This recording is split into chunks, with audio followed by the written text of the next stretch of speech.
कांदो जगत्पते गोपीश गोपिका कांत राधाकांत नमोस्तुते। तप्त कांचन गौरांगी राधे वृंदावनेश्वरी वृषभानुसुते देवी प्रणमामि हरिप्रिये। ॐ वृंदावै तुलसी देवै प्रिया वै केशवस्य च कृष्ण भक्ति प्रदे देवी सत्तवत्यै नमो नमः।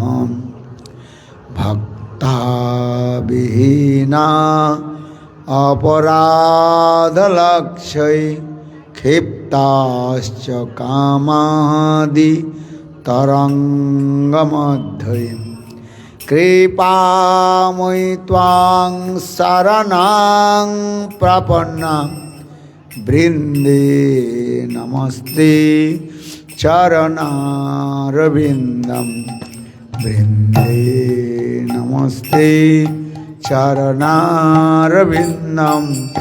वृन्दे नमस्ते चरणारविन्दं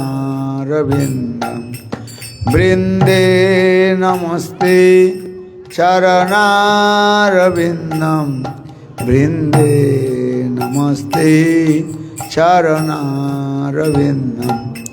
भजामि राधां अरविन्दनेत्रां स्मरामि राधां मधुरस्मितास्यं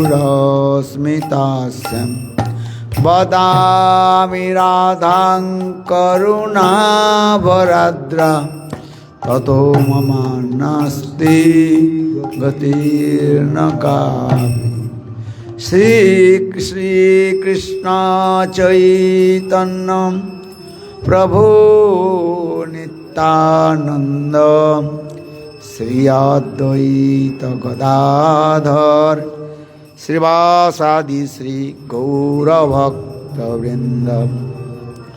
हरे कृष्ण कृष्ण कृष्ण हरे हरे हरे राम राम राम हरे हरे। हरे कृष्ण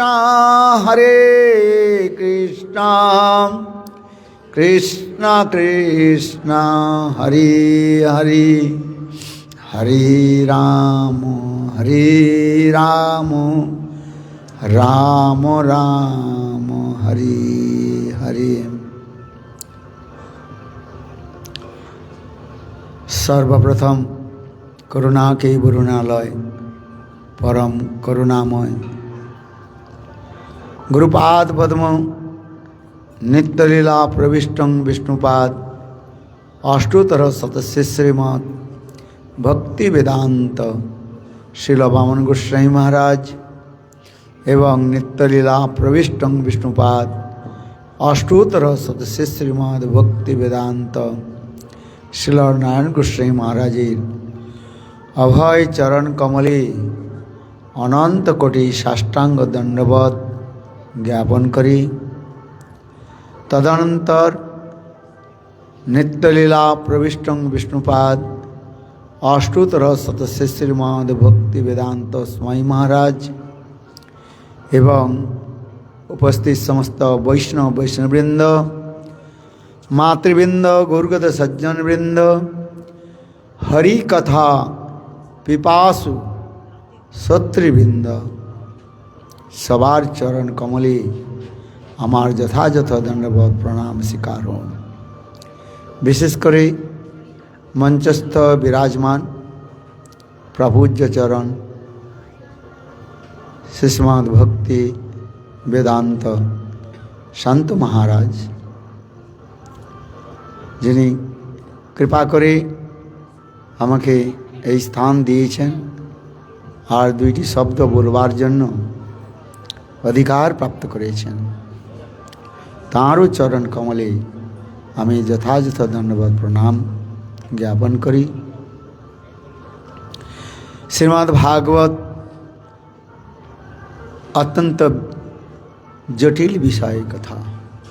গুরুদেব বলতেন এই শ্রীমদ্ ভাগবত হল MA PhDর গ্রন্থ বলা হয়েছে, সাধারণ লোকের বোধগম্য নয়। এই জন্য বললেন শ্রীমদ্ ভাগবতে শ্লোকে তো বললেন, সেখানে এই ভাগবতের রস মাধুর্য কে আস্বাদন করবেন, আস্বাদক কে বুঝতে পারবেন? যিনি বলছেন মুহুরহ রসিকা ভুবি ভাবুকা নিগম কল্পতরোর গলিত ফলং শুক মুখাদমৃত দ্রব সংযুতম। শ্রীমদ্ ভাগবতম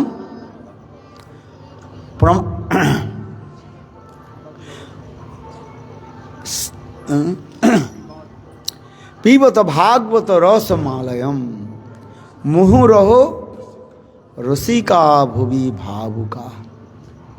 এই শ্রীমদ্ ভাগবতের মহিমা এখানে বর্ণন করা হয়েছে এই শ্লোকের মধ্যে।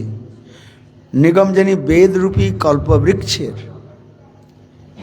প্রপক্ক অত্যন্ত স্বাদিষ্ট সুমিষ্ট রসালো, যার মধ্যে কোনো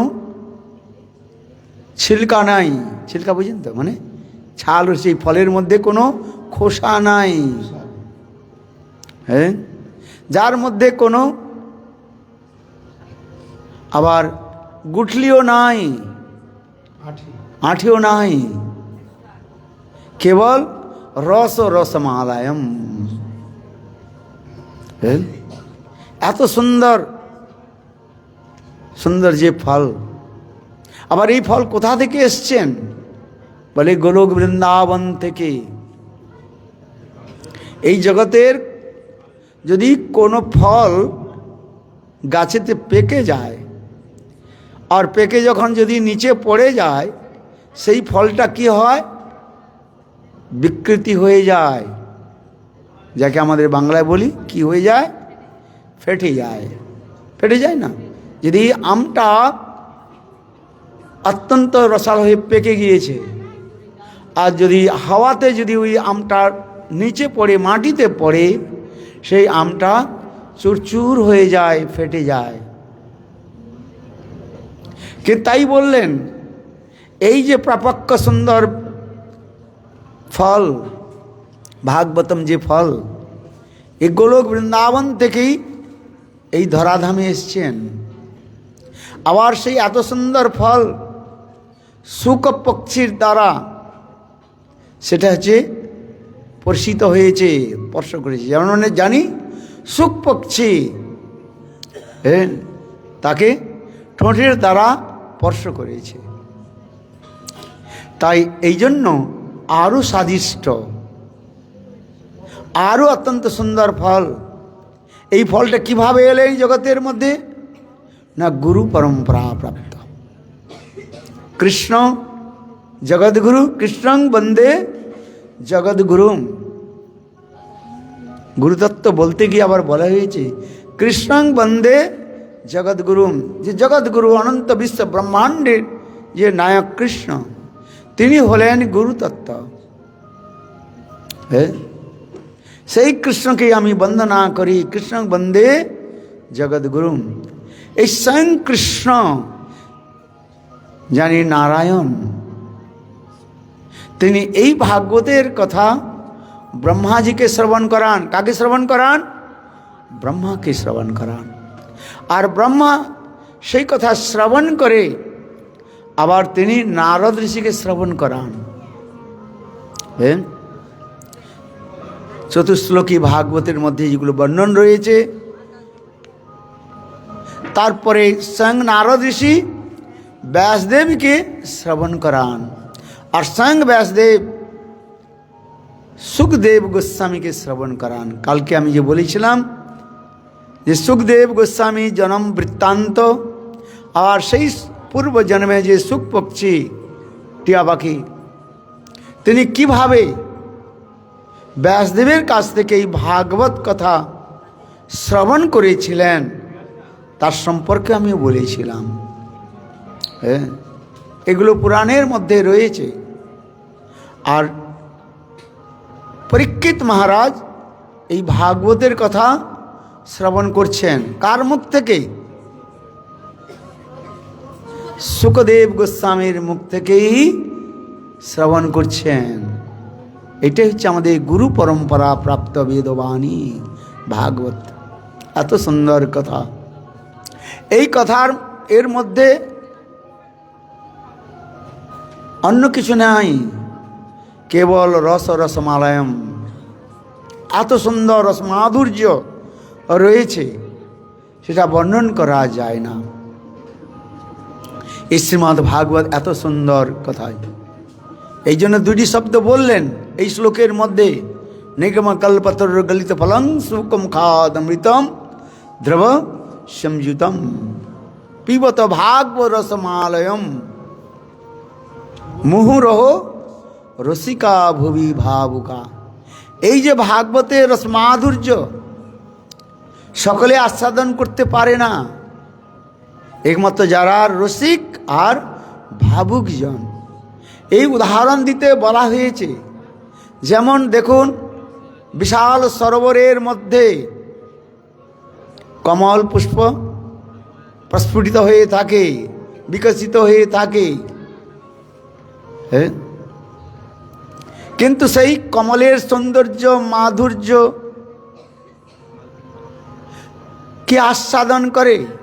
দূর দূর থেকে ভ্রমর এসে সেই কমলের মকরন্ধ সৌন্দর্য মাধুর্য পরাগ আদি গ্রহণ করে। কিন্তু সেই সরোবরের মধ্যে, পুকুরের মধ্যে ব্যাঙ থাকে, মেঢক। ব্যাঙ থাকে কি থাকে না? হ্যাঁ, কিন্তু সেই ব্যাঙ বা মেঢক দেখুন ওই কমলের ফুলে পুষ্পের উপর বসে যায়, কমলকে সেখানে গন্ধ দূষিত করে দেয়। কিন্তু কমলের সৌন্দর্য মাধুর্য পরাগ আদি আস্বাদন করতে পারে না। কমলের কাছে থেকেও এত সুন্দর প্রস্ফুটিত কমল পদ্ম ফুল সেখানে প্রস্ফুটিত রয়েছে, তাকে আস্বাদন করতে পারে না। কেন না? সেই ব্যাঙ বা মেঢকের তার সেই আস্বাদন করবার ক্ষমতা নাই। আর ভ্রমরের কি রয়েছে? আস্বাদন করবার তার ক্ষমতা রয়েছে। মকরন্দকে সে গ্রহণ করে। সে তদ্রূপ ভাগবতের মধ্যে বললেন, এই যে শ্রীমদ্ ভাগবত আস্বাদন করার ব্যক্তি হলেন কে না? রসিক আর ভাবুক জন, যিনি রসতত্ত্বের মধ্যে অবগাহন করেছেন, প্রবেশ করতে পেরেছেন। রস সম্পর্কে যার জ্ঞান রয়েছে। হ্যাঁ, বস্তুর জ্ঞান না থাকলে বস্তুকে আমরা অনুভব করতে পারি না, বস্তুকে তত্ত্বকে আমরা জানতে পারি না। হ্যাঁ, একটা যদি অত্যন্ত মহামূল্যবান মণি যদি এখানে পড়ে থাকে, হ্যাঁ, যিনি মণির সম্বন্ধে জ্ঞান নাই তিনি কি সেটা বুঝতে পারবেন? আবার চকচক করলেও শোনা হয় না, all the glitter is not gold. হ্যাঁ, কেবল চকচক করলেও শোনা হয় না। ঠিক তদ্রূপ যার বস্তুর মধ্যে জ্ঞান রয়েছে সেই বস্তুকে তিনি অনুভব করতে পারবেন, বস্তুকে তিনি জানতে পারবেন। এই কথা, এই সমস্ত কথা শ্রীমদ্ ভাগবত আমাদের সন্দেশ দিলেন, জানালেন। এই শ্লোকের মধ্যে বিশাল ব্যাখ্যা রয়েছে। হ্যাঁ, নিগম কল্পতরু গলিত ফলম। কিন্তু তথাপি আবার শ্রীমদ্ ভাগবত আমাদের আশীর্বাদও দিলেন।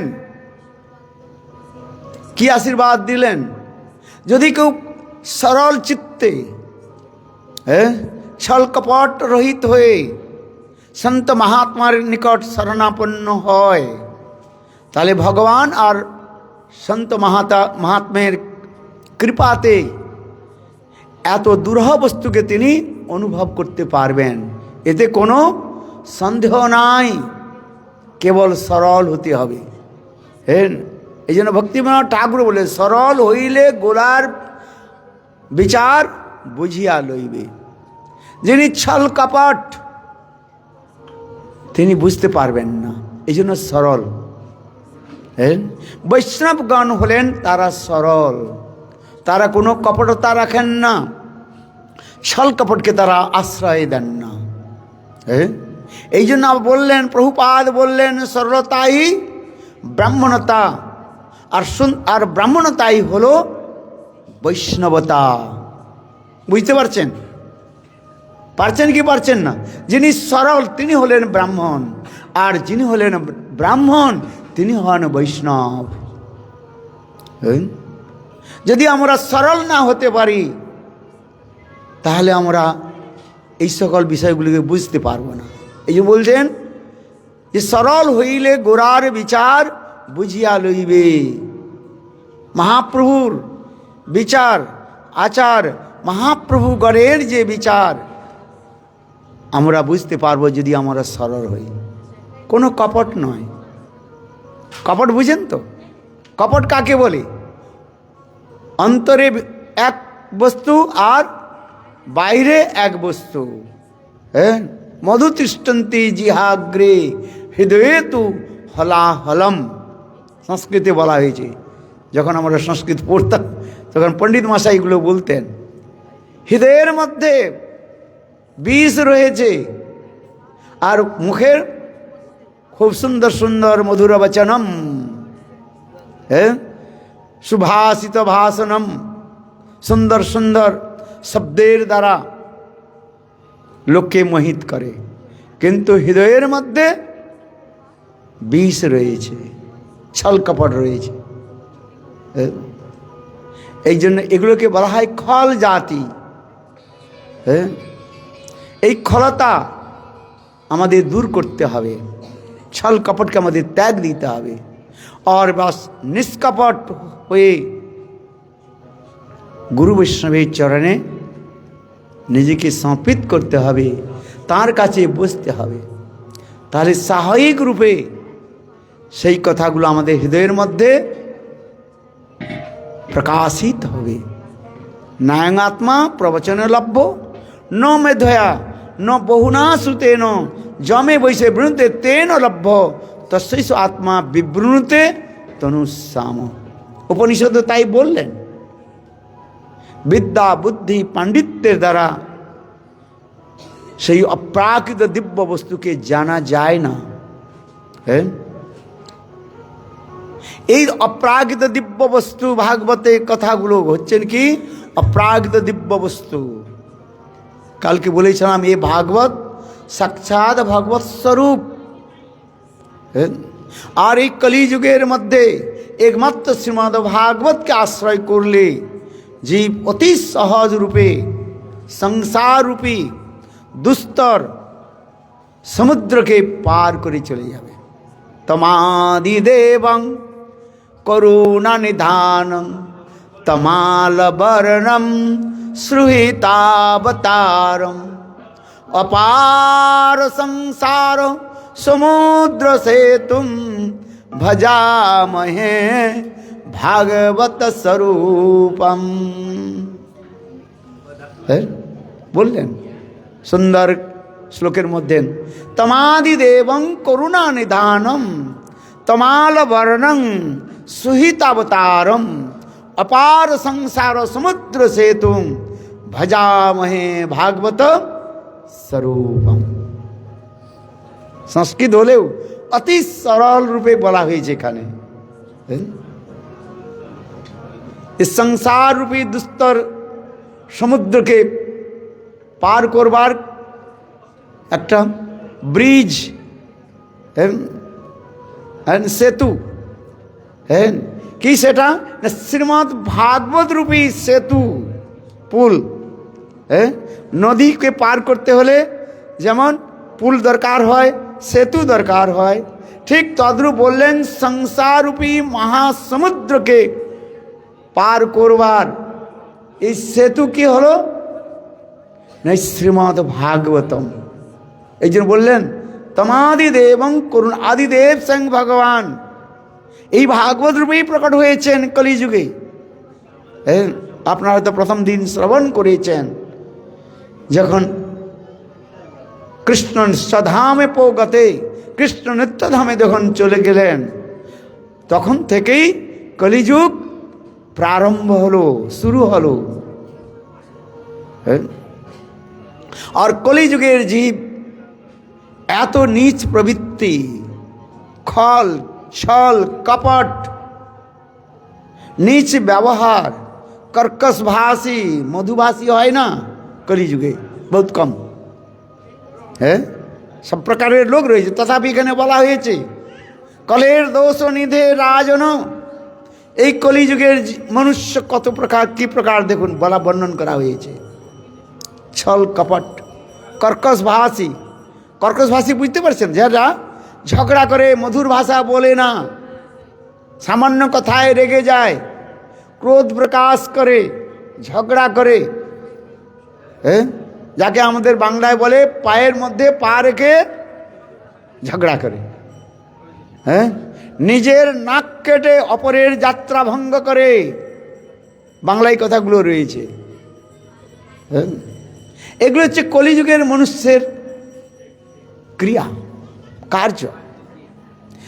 তারা কি করে এই সংসাররূপী মহাসমুদ্রকে পার করবে? তাই স্বয়ং ভগবান কৃষ্ণ এই কলিযুগে তিনি আবার এই ভাগবত রূপে প্রকটিত হলেন। এই শ্রীমদ্ ভাগবত সাক্ষাৎ ভগবত স্বরূপ, এই ভাগবতকে আশ্রয় করলে জীব অতি সহজেই পার হয়ে যাবে। তো ভাগবতকে আশ্রয় করার তাৎপর্য কি না, ভাগবতের কথা আমাদের শ্রবণ করতে হবে। কিভাবে শ্রবণ করতে হবে না, সরল চিত্তে, আর কিছু নয়। হ্যাঁ, এমনকি যদি শ্রবণ করবার যদি ইচ্ছা মাত্র জাগে যে স্বয়ং ভগবান তাঁর হৃদয়ের মধ্যে বসে যান, শ্রীমদ্ ভাগবতে শ্লোকের মধ্যেও বলা রয়েছে। কেবল শুধু শ্রবণ করবার ইচ্ছা, শুশ্রূষা, শুশ্রূষা শব্দের সংস্কৃতি হয় শ্রবণ করবার ইচ্ছা। এখনো শ্রবণ করেন নাই, গৃহের মধ্যে রয়েছেন, কেবল আপনার একটা নিমন্ত্রণ পত্র এলো। কি নিমন্ত্রণ পত্র এলো? যে আজকে এই স্থানের নাম কি, নিকারি ঘাটা। হ্যাঁ, আর আমাদের প্রভু কি নাম, বিশ্বনাথ প্রভুর বাড়িতে, তাঁদের গৃহের আঙ্গনের মধ্যে শ্রীমদ্ ভাগবত কথার আয়োজন করা হয়েছে। বাস এতটাই আপনার মধ্যে হ্যাঁ শ্রবণ হলো। বলে এই শ্রবণ করে আপনি বিচার করলেন যে আজকে সন্ধ্যার সময় আমি ভাগবত কথা শ্রবণ করতে যাব। বুঝতে পারছেন? এখন যান নাই, এখন কোথায় রয়েছেন? বাড়িতে রয়েছেন। হ্যাঁ, এই যে শ্রবণ করবার ইচ্ছা, শুশ্রূষা, শুশ্রূষা শব্দ শ্রবণ করবার যে ইচ্ছা, সেই ইচ্ছা হওয়ার সঙ্গে সঙ্গেই ভাগবতের মধ্যে বললেন যে স্বয়ং ভগবান তার হৃদয়ের মধ্যে আরূঢ় হয়ে যান, বসে যান। দেখুন, কেবল শ্রবণ করবার ইচ্ছা যদি থাকে, সরল চিত্তে, কপট চিত্তে নয়। আমি যতগুলো কথা বলছি এগুলো হচ্ছে সরল চিত্তে যদি কেউ ভাগবতের কথা শ্রবণ করবার, যে ভাষায় বলুক না কেন। কিন্তু ভাগবতের কথাগুলো কি ভাষায় রচিত হয়েছে বলুন তো, কে কে জানেন? হ্যাঁ, উনি বলছেন সংস্কৃত ভাষায়, যাকে দেব ভাষা বলা হয়। সংস্কৃত ভাষাকে বলা হয় দেব ভাষা। কিন্তু আমাদের গুরুদেব বলতেন এ ভাগবত যে ভাষায় রচিত হয়েছে সেই ভাষার নাম সমাধি ভাষা। কি ভাষা? সমাধি ভাষা। হিন্দিতে নয়, বাংলাতে নয়, সংস্কৃতে নয়, যে ভাষায় রচনা হয়েছে সেই ভাষাকে বলা হয়েছে সমাধি ভাষা। হ্যাঁ, দেখুন, হ্যাঁ, কেন ব্যাসদেব গোস্বামী সমাধিস্থ হয়ে কৃষ্ণের এই সমস্ত লীলাগুলোকে দর্শন করেই তিনি প্রকট করেছেন। এই জন্যই এই ভাগবতে বলা হয়েছে কি সমাধি ভাষা, সমাধি যোগ, সমাধি ভাষা। হ্যাঁ, আপনারা তো অনেক ভাষা আপনারা জানেন, হ্যাঁ, অনেক ভাষাবিদ অনেক ভাষা জানেন, হ্যাঁ, বাংলা, ইংরেজি, হিন্দি, সংস্কৃত, হ্যাঁ, আবার স্কুলের মধ্যেও অনেকও, হ্যাঁ, প্রাচ্য আর পাশ্চাত্য দেশের ভাষাও সেখানে শেখানো হয়, হ্যাঁ, ফ্রেঞ্চ, জার্মানি, হ্যাঁ, চাইনিজ, হ্যাঁ, শেখানো হয় কি হয় না? ইনস্টিটিউশন রয়েছে, সেখানে শেখানো হয়। হ্যাঁ, কিন্তু যে ভাষার কথা বলা হলো, ভাগবতের যে ভাষা বলা হয়েছে সে ভাষাকে বলা হয় কি ভাষা? সমাধি ভাষা। ভক্তি যোগে ন মনসি সম্যক প্রণীতে অমলে অপশ্যৎ পুরুষং পূর্ণ মায়াঞ্চ তদপাশ্রয়ম। আমি বলছি না, ভাগবত প্রমাণ দিয়ে দিচ্ছে, আমার কথায় বিশ্বাস করবেন না। কথায় চিড়ে ভেজে না, বাংলায় বলে না, কথায় চিড়ে ভেজে না, জল দিতে হয়। ঠিক তদ্রূপ আমি যা বলছি প্রমাণ করে বলছি। হ্যাঁ, কথা চিড়ে ভেজে দিতে আমি আসি নাই, প্রমাণ আছে এখানে শাস্ত্রের মধ্যে। এই জন্য ভাগবতের ভাষাকে বলা হয় সমাধি ভাষা, প্রাকৃত ভাষা। অপ্রাকৃত ভাষা আমার কি করে জানবো? তাই বললেন যে অপ্রাকৃত ভাষাকে জানতে হলে গুরু বৈষ্ণবের চরণে আমাকে সমর্পিত হতে হবে। হ্যাঁ, দেখি নাই কিছু, বুঝি নাই কিছু, তুমি দাও গো দেখায়ে বুঝাই। যদ্যপি এগুলো হচ্ছে প্রাকৃত কবির লেখা, আমাদের গুরুদেব এই কথাগুলো বলতেন, তাঁর প্রবচনের মধ্যে শ্রবণ করবেন। হ্যাঁ, নিত্যলাভ ভক্তি বেদান্ত বামন গোস্বামী মহারাজ তিনি প্রায় এই কথাগুলো তিনি উদ্ধৃত করছেন। মা তুই আমায় দেখা বুঝাবি, মা তুই আমায় ঘুরাবি কত, চোখ বাঁধা কলুর বলদের মতো। হ্যাঁ, রামপ্রসাদী কীর্তন আমাদের গুরু মহারাজ এই প্রাকৃত উদাহরণ দিতেন। হ্যাঁ, যে কথা প্রসঙ্গে আমি এইটুকু বললাম, আমাদের গুরু মহারাজ এইগুলো উদাহরণ দিতেন। মা তুই আমায় ঘুরাবি কত, চোখ বাঁধা কলুর বলদের মতো। হ্যাঁ,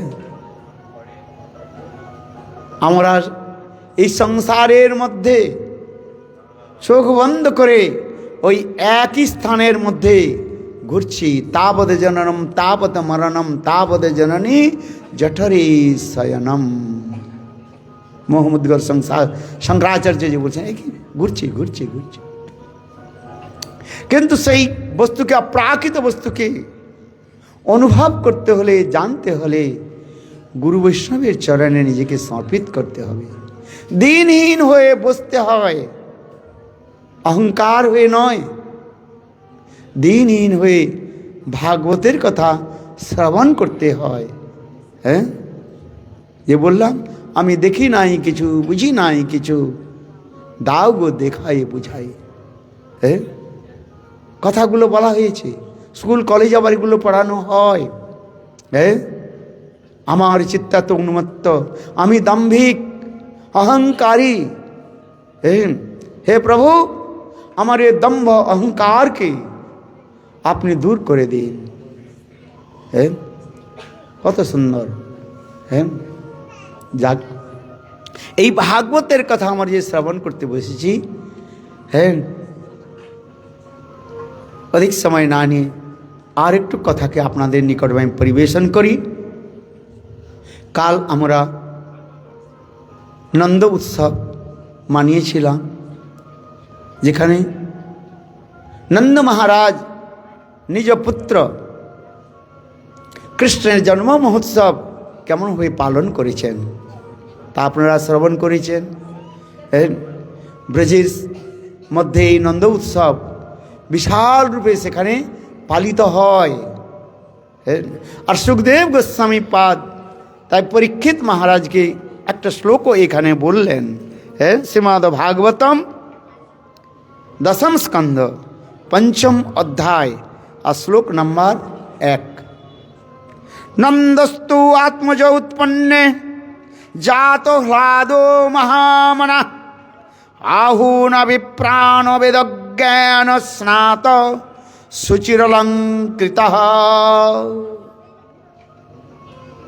নন্দস্তু আত্মজ উৎপন্নে, স্বয়ং নন্দ মহারাজের পুত্র তিনি জন্মগ্রহণ করেছেন। এই যে বললেন নন্দস্তু আত্মজ উৎপন্নে জাত হ্লাদ মহামনা। দেখুন, অত্যন্ত প্রসন্ন হয়ে নন্দ মহারাজ তিনি আহুন বিপ্রাণ বেদজ্ঞ শাস্ত্রজ্ঞ ব্রাহ্মণগণকে তিনি তাঁর গৃহে আহ্বান করেছেন, ডেকেছেন, আর তাদের দ্বারা তিনি সমস্ত প্রকার যে কার্য আদি করছেন। নারীচ্ছেদনের আগে এই সকল শুদ্ধ সদাচারগুলো সেখানে বর্ণন করা হয়েছে। কেন আমাদের ভারতীয় সভ্যতা সংস্কৃতির মধ্যে রয়েছে নারীচ্ছেদন যদি হয়ে যায়, নারীচ্ছেদন থেকে 21 দিন পর্যন্ত বা কোথাও দেশাচারী 13 দিন, যাই হোক 13 দিন বা 21 দিন পর্যন্ত সেরা কি থাকে, অশৌচ থাকে। কি থাকে? অশৌচ, অপবিত্র থাকে। সেই সময়ের মধ্যে কোনো প্রকার শুদ্ধ কার্য বা শুভ কার্য হয় না।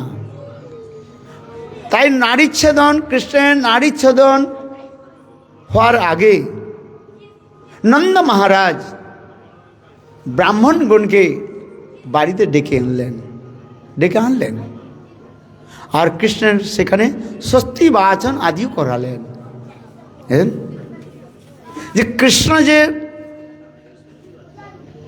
মা যশোদার পুত্র, তাই এই শ্লোকের মধ্যে প্রতিপাদন করলেন, এতে কোনো সন্দেহ নাই। মারে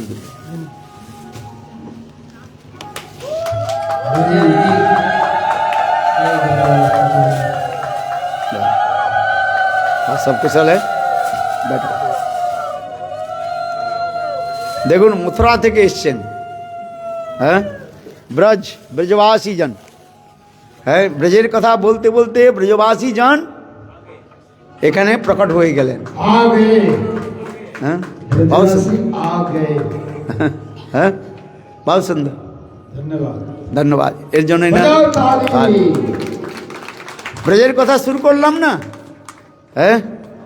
আর ব্রজবাসী আমার কাছে আর আপনাদের কাছে প্রকট হয়ে গেলেন। এটা হচ্ছে শুভ লক্ষণ, তাই না? बहुत সুন্দর। কেবল একটা শ্লোকেই আমি মাত্র আপনাদের কাছে বলছি যে নন্দস্তু আত্মজ উৎপন্নে জাত হ্লাদ মহামনা। নন্দ মহারাজ তাঁর পুত্র কৃষ্ণের এই সকল শৌচ কার্য আদি করলেন। অর্থাৎ আপনারা সকলেই জানেন, যারা মাতাগণ রয়েছেন, যারা সন্তান জন্ম দিয়েছেন, তারা জানেন যখন বালক মাতৃগর্ভ থেকে জন্মগ্রহণ করে, মাতার সঙ্গে বালকের নারীর সেখানে যোগ থাকে, তারপরে সেখানে নারী ছেদন আদি হয়। এগুলো আপনারা সকলেই জানেন। দেবকীর যে পুত্র জন্মগ্রহণ, যে পুত্র যেখানে জন্ম দিয়েছে বলা হয়েছে কংস কারাগারের মধ্যে, সেখানে কোনো নারী ছেদনের কথা বলা হয় নাই। সেখানে দেবকীর গর্ভ থেকে কৃষ্ণ প্রকট হলেন, আর কিভাবে প্রকট হলেন না চতুর্ভুজ ধারণ করে, ভয়ে প্রকট দীন দয়ালা। হ্যাঁ, রামায়ণে আবার বলছেন ভয়ে প্রকট দীন দয়ালা কৌশল্য হিতকারী। হ্যাঁ, প্রকট শব্দ বলা রয়েছে ওখানে। আর এখানে কি বলা রয়েছে না মা যশোদার গর্ভ থেকে জন্মগ্রহণ করলেন, জন্মলীলা বলা হয়। এই জন্য নন্দ গোকুলে জন্ম মহামহোৎসব পালিত হয় এখনো পর্যন্ত। হ্যাঁ, জন্ম আর প্রকট যদ্যপি পর্যায়বাচিক শব্দ বলা হয়, সিনোনিমি সেম, কিন্তু তথাপি ব্যাকরণ শাস্ত্রের অনুসারে হ্যাঁ এই জন্মলীলা যেখানে বলা হয় সেখানে একটা বিশেষ তাৎপর্য রয়েছে। সেখানে মাতৃগর্ভের সঙ্গে আর বালকের নারীর যে যোগ রয়েছে সেখানে নারী ছেদন আদি হয়। হ্যাঁ, কিন্তু কংস কারাগারে দেবকীর থেকে যে কৃষ্ণ প্রকট হয়েছেন, দেবকীনন্দন যাকে বলা হয়েছে, সেখানে কোনো প্রকার নারী ছেদন বা এই সকল কার্যগুলি হয় নাই। এই জন্য আমাদের আচার্যগণ বলেন কৃষ্ণ ওখানে প্রকট হয়েছে, কংস কারাগারের সেখানে প্রকট হয়েছে, শঙ্খচক্র গদা পদ্ম নিয়ে প্রকট হয়েছেন।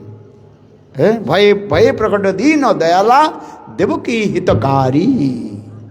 হ্যাঁ, কালকে এই কথাগুলো আপনাদের সংক্ষেপে আমি বর্ণন করেছিলাম। আর এই নন্দালয়ের মধ্যে কৃষ্ণ প্রাকৃত শিশুবৎ সামান্য বালকের ভাঁতি, বালকের মতো সেখানে লীলা আদি করছেন। লোকবত্তু লীলা কৈবলম। आप इधर बैठो, पीछे के लोग बैठे हुए दिखाई दे। लोकवत्तु লীলা কৈবলম। ভগবান কৃষ্ণ সামান্য মনুষ্যের মতো লীলা আদি করছেন। এই লীলাকে বলা হয় মধুর লীলা বলা হয়। কৃষ্ণের দুই প্রকার লীলার কথা বলা হয়, এক ঐশ্বর্যপর লীলা আর এক হয় মাধুর্যপর লীলা। এই মাধুর্যপর লীলা কি বলা হয় লোকবত্তু লীলা কৈবলম। স্বয়ং ভগবান সেখানে মনুষ্যের মতো লীলা আদি করছেন। এই লীলাগুলো কীভাবে করছেন? তিনি যোগ মায়ার দ্বারা লীলাগুলো তিনি করছেন। এই জন্য গীতাতে ভগবান বলে নাহং প্রকাশো সর্বস্ব যোগ মায়া সমাবৃতম। আমার যে স্বরূপ, আমার যে নিত্য যে পুর, আমি সর্বত্র প্রকাশ করি না, যোগ মায়ার দ্বারা আমি নিজেকে আবৃত করে রাখি, ঢেকে রাখি। যিনি আমার প্রতি শরণাপন্ন হয়ে যান তখন আমি যোগ মায়ার দ্বারা নিজের স্বরূপকে প্রকট করে দেই। এই জন্য গীতাতেও বললেন ভগবান নাহং প্রকাশো সর্বস্ব যোগ মায়া সমাবৃতম। নিজেকে আমি ঢেকে রেখে থাকি, বুঝতে দেই না সকলকে। সেই ব্যক্তি বুঝতে পারবেন যিনি আমাতে শরণাপন্ন হবেন। বহু সুন্দর এই কথা বলা হয়েছে।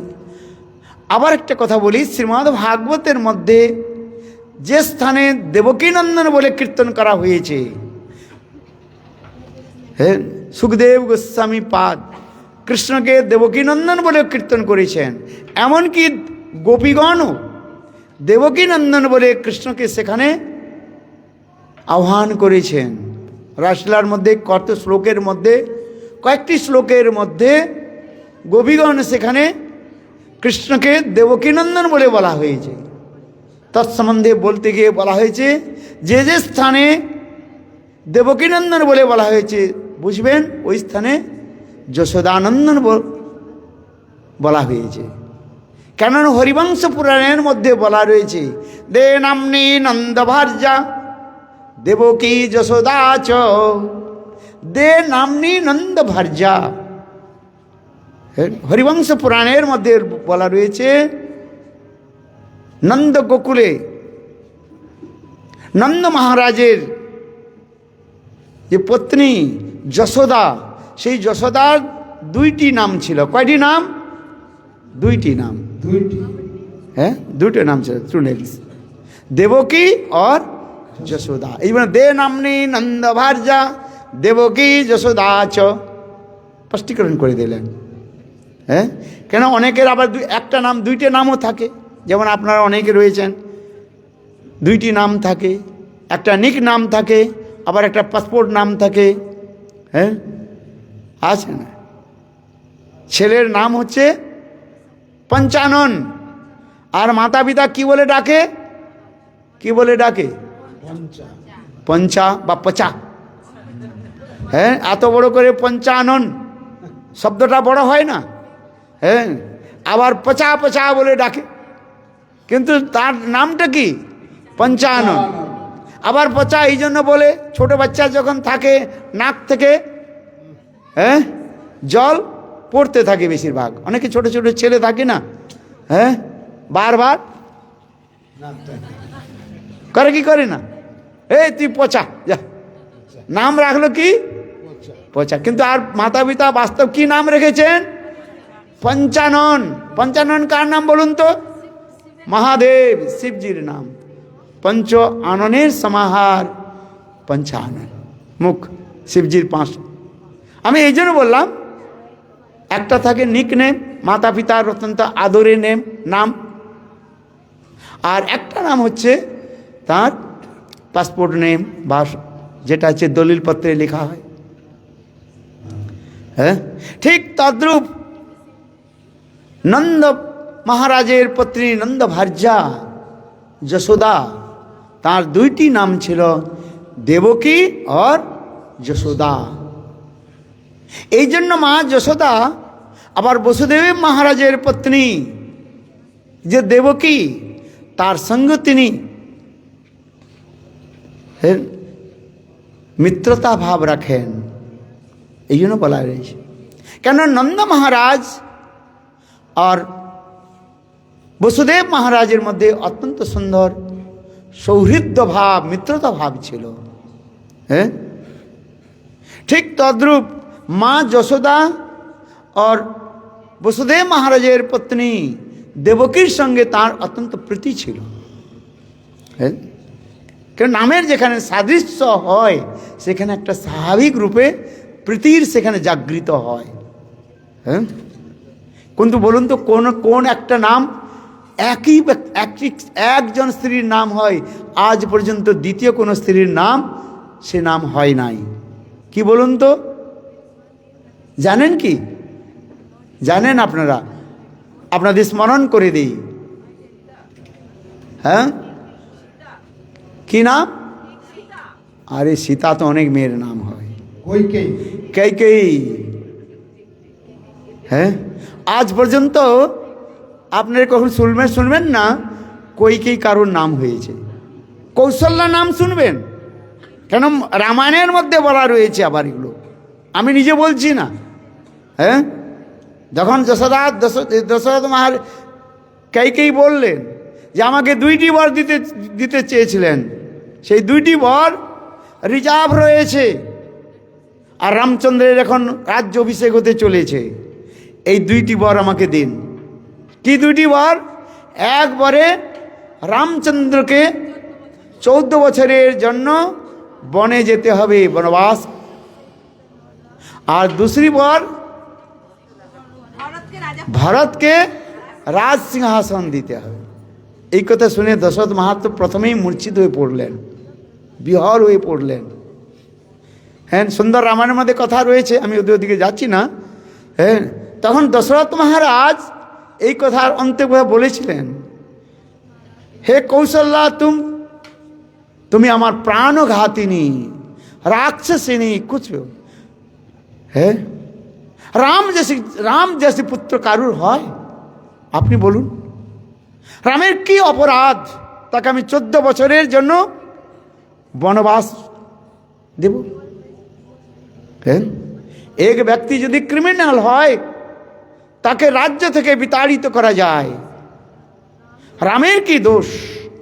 রময়তি রাম, সমস্ত প্রজাগণের হৃদয়ে রামচন্দ্র বিরাজমান রয়েছেন, ক্ষণকাল যদি রামচন্দ্রকে দর্শন না করে অযোধ্যাবাসী সেখানে থাকতে পারে না। আর সেই রামকে তুমি কি বলছো? 14 বছরের জন্য বনবাস, হ্যাঁ, জঙ্গলে ঘুরবে। তখন দশরথ মহারাজ এই কথা বলেছিলেন যে कैकेयी तू पिशाचिनी प्राणघातिनी, मैं तुम्हें साफ दी, आज से तुम्हारे नाम कहीं नहीं लेगी, है ना कोई अपने कन्या के नाम कई नाम रखेगी, है माঝে মাঝে हिंदी बोलছে ना, कई नाम रखबे ना, तथापि कोई की बोलছে राखूगा ना राखुक, है कई अकेला कई रहेगी बस, क्यों तथापि ये 2 बार मुझे चाहिए। क्यों কেন कारण की ওই কৈকেয়ীর যে সেবিকা কি নাম মন্থরা, মন্থরা, হ্যাঁ মন্থরা কানের মধ্যে এমন বীজ ঢেলে দিয়েছে বাস, হ্যাঁ ওইটাই তার সর্বনাশের কারণ হয়ে গেছে। আমি এই জন্য বললাম এখনো পর্যন্ত কোনো দিন শোনা যায় না যে কোনো স্ত্রীর নাম कैकेयी। সত্যি সত্যি কি আপনার কারোর মেয়ের নাম রেখেছেন? হ্যাঁ কৌশল্যা নাম রেখেছেন, সুমিত্রা নাম রেখেছেন, হ্যাঁ সুমিত্রা নাম রেখেছেন, কৌশল্যা নাম রেখেছেন, মন্থরাও নাম কেউ রাখেন নাই। হ্যাঁ শত্রুঘ্ন তো এমন পিটাই করেছে মন্থরাকে, আর কি বলবো। হ্যাঁ যাক রামায়ণের মধ্যে এই কথা বলা হয়েছে। যাক আমি এই জন্য বললাম, কথা প্রসঙ্গে এটুকু আপনাদের কাছে নিবেদন করলাম যে হরিবংশ পুরাণের মধ্যে যে মা যশোদার নামের সঙ্গে যে সাদৃশ্য সিমিলারিটি রয়েছে, বসুদেব মহারাজের পত্নী দেবকে, হ্যাঁ এই জন্য বসুদেব মহারাজ নন্দ মহারাজের অত্যন্ত মিত্র, আর মা যশোদা দেবকীর সঙ্গে অত্যন্ত প্রেম প্রীতি রাখতেন। এই ভাগবতের মধ্যে এই শ্লোকের মধ্যে বলা রয়েছে, সুন্দরভাবে বলা রয়েছে। সময় অল্প হওয়ার জন্য সব কিছু বলা যায় না, একটা শ্লোকিত ব্যাখ্যা করতে কমসে কম 3 ঘন্টা लगता है। যদি ঠিকভাবে কেউ শুনতে চায় ভাগবত, नहीं तो बस इधर के कथा बोलो इधर के कथा बोलो बस छोड़ दो। किंतु शुद्ध यदि भागवत कथा कारुर शोनार यदि इच्छा जागे ताहले एक एकटा श्लोक यदि आमरा व्याख्या करी अनेक समय लागे, धैर्य धारण करे बसते हय। हैं सत्य कि ना? हैं सत्य कथा बोलबो मासी, तुम्हार गृहे आसि बा ना आसि, सत्य कथा এটা বলতে। যাক আগে কথা প্রসঙ্গ এইভাবে ব্রজবাসীগণ নন্দ মহারাজের পুত্র কৃষ্ণের জন্ম মহোৎসব সুন্দর রূপে পালন করলেন। নন্দকে আনন্দ ভয় জয় কানাইয়া লাল কি, হাতি দিল ঘোড়া দিল আর দিল পালকি। হ্যাঁ ব্রজবাসীগণ কীর্তন করেন সুন্দর, নন্দকে আনন্দ ভয়। তারা বলে নাই, ব্রজবাসীগণ বলেন নাই যে নন্দ মহারাজের পুত্র জন্ম হয়েছে, কি বলেছেন? নন্দকে আনন্দ ভয়, আনন্দ কন্দ ব্রজরাস চন্দ্র, আনন্দ কন্দ ব্রজরাস ব্রজরাজ চন্দ্র। শ্রীরাজ এই হচ্ছে আনন্দ ভয়, যে সাক্ষাৎ आनंद स्वरूप ही है नंद महाराजेर गृहे प्रकटित হয়েছেন। सुंदर कथा है। और সেই आनंद कंद ब्रजराज चंद्र तार जन्म उत्सव ब्रजवासीगण मानाচ্ছেন। नंद महाराज এত উদার, তিনি কি করছেন? তাঁর রাজকোষে যত মণি মাণিক্য স্বর্ণ যা ছিল সবকে তিনি দান করে দিলেন। হ্যাঁ, সবকে দান করছেন। হ্যাঁ, ভাগবতের মধ্যে বর্ণন রয়েছে, বলে যেখানে সাক্ষাৎ রূপে স্বয়ং ভগবান কৃষ্ণ প্রকট হয়েছেন, সেখানে রাজলক্ষ্মী সেখানে অলক্ষিত তিনি অবস্থান করছেন, আর তিনি সব কিছু আরও বাড়িয়ে দিচ্ছেন। হ্যাঁ, একটা বস্ত্র দিচ্ছেন তো হাজারো বস্ত্র সেখানে এসে যাচ্ছে। হ্যাঁ, সেই রাজলক্ষ্মীকে স্বয়ং শ্রীমতী রাধিকা সেখানে প্রকটিত হয়েছেন অলক্ষিত রূপে। হ্যাঁ, এইগুলো বলা হয়েছে ভাগবতে, অনেক শ্লোকের মধ্যে রয়েছে। হ্যাঁ, আর নন্দ মহারাজ দান করলেন। ব্রজবাসীগণ রসিক করেও আবার সেই কথাগুলো বর্ণন করেন, বলে নন্দ মহারাজ কাকে কি দান করলেন? নন্দকে আনন্দ भयो জয় কানাইয়া লাল কি, হাতি দিল ঘোড়া দিল আর দিল পালকি। বলে হাতি কাকে দান করলেন? যারা পণ্ডিত রয়েছেন, হ্যাঁ, মোটা সোটা পণ্ডিত, বিদ্বান পণ্ডিত, তাদের হাতি দান করলেন, যাও হাতিতে বসে চলে। হ্যাঁ, যারা বৃদ্ধ রয়েছেন ব্রজে, তাদের কি দান করলেন? পালকি। বৃদ্ধ লোক পালকিতে বসে যাবে। হ্যাঁ, আর যারা যুবক যুবতী রয়েছেন, নন্দ মহারাজ তাদের কি দান করলেন? ঘোড়া দান করলেন। কেন? ঘোড়াতে বসে যুবক যুবতী আনন্দ নেয়। হ্যাঁ, রেসলিং হর্স। হ্যাঁ, আবার ভোজন সামগ্রী নন্দ মহারাজ দিলেন। বৃদ্ধদের কি দিলেন? ওই ব্রজে পাওয়া যায় কি, ওই লিকুইড যে কি বল, লপসি।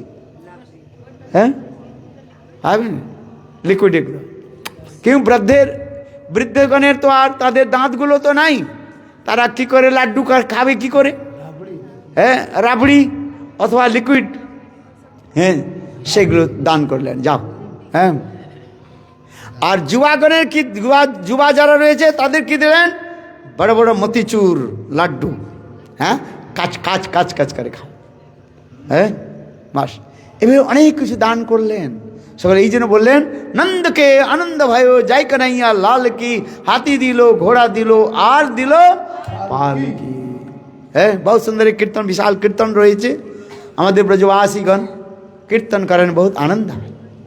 যাক, এইভাবে ব্রজের মধ্যে বহু সুন্দর আনন্দ উৎসব হলো। হ্যাঁ, নন্দ মহারাজ এতদিন পর্যন্ত, অর্থাৎ কৃষ্ণ জন্মের আগে পর্যন্ত, তিনি কংস মহারাজকে তিনি ট্যাক্স দান করেন নাই, মানে ট্যাক্স দেন নাই। কেন? নন্দ মহারাজ বিচার করেছিলেন, আমার তো পুত্র সন্তান নাই, এত বড় রাজ্য নিয়ে আমার কি হবে? হ্যাঁ, যদি কংস রাজ্য নিয়ে নেয় তাতে কোনো যায় আসে না। এই জন্য নন্দ মহারাজ কর প্রদান করেন নাই। হ্যাঁ, কিন্তু যেই দিন কৃষ্ণ যখন জন্মগ্রহণ করেছেন, তখন নন্দ মহারাজের মনের মধ্যে বিচার এলো, হ্যাঁ, যে না, এই রাজ্যকে সংরক্ষিত করতে হবে। একেই বলা হয় কৃষ্ণার্থে অখিল চেষ্টা পরায়ণ। ভাগবতের মধ্যে বললেন যে কৃষ্ণের জন্য সব কিছু আমাদের রক্ষা করতে হবে।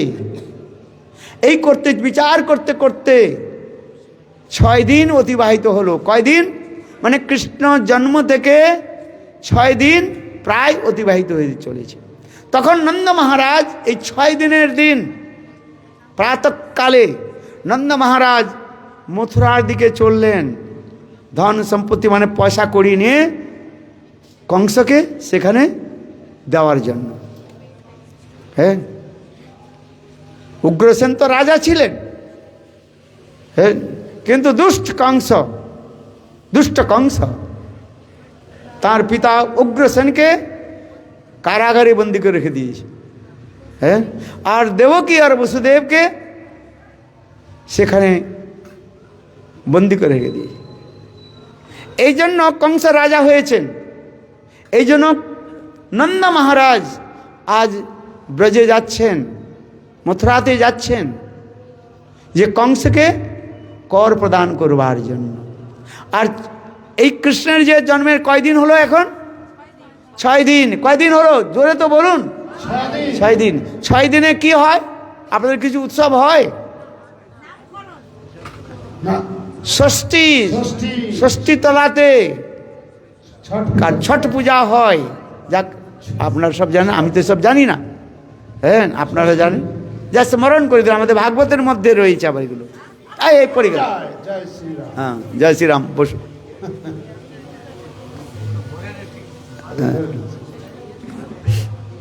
ওইখানে বসে থাকো।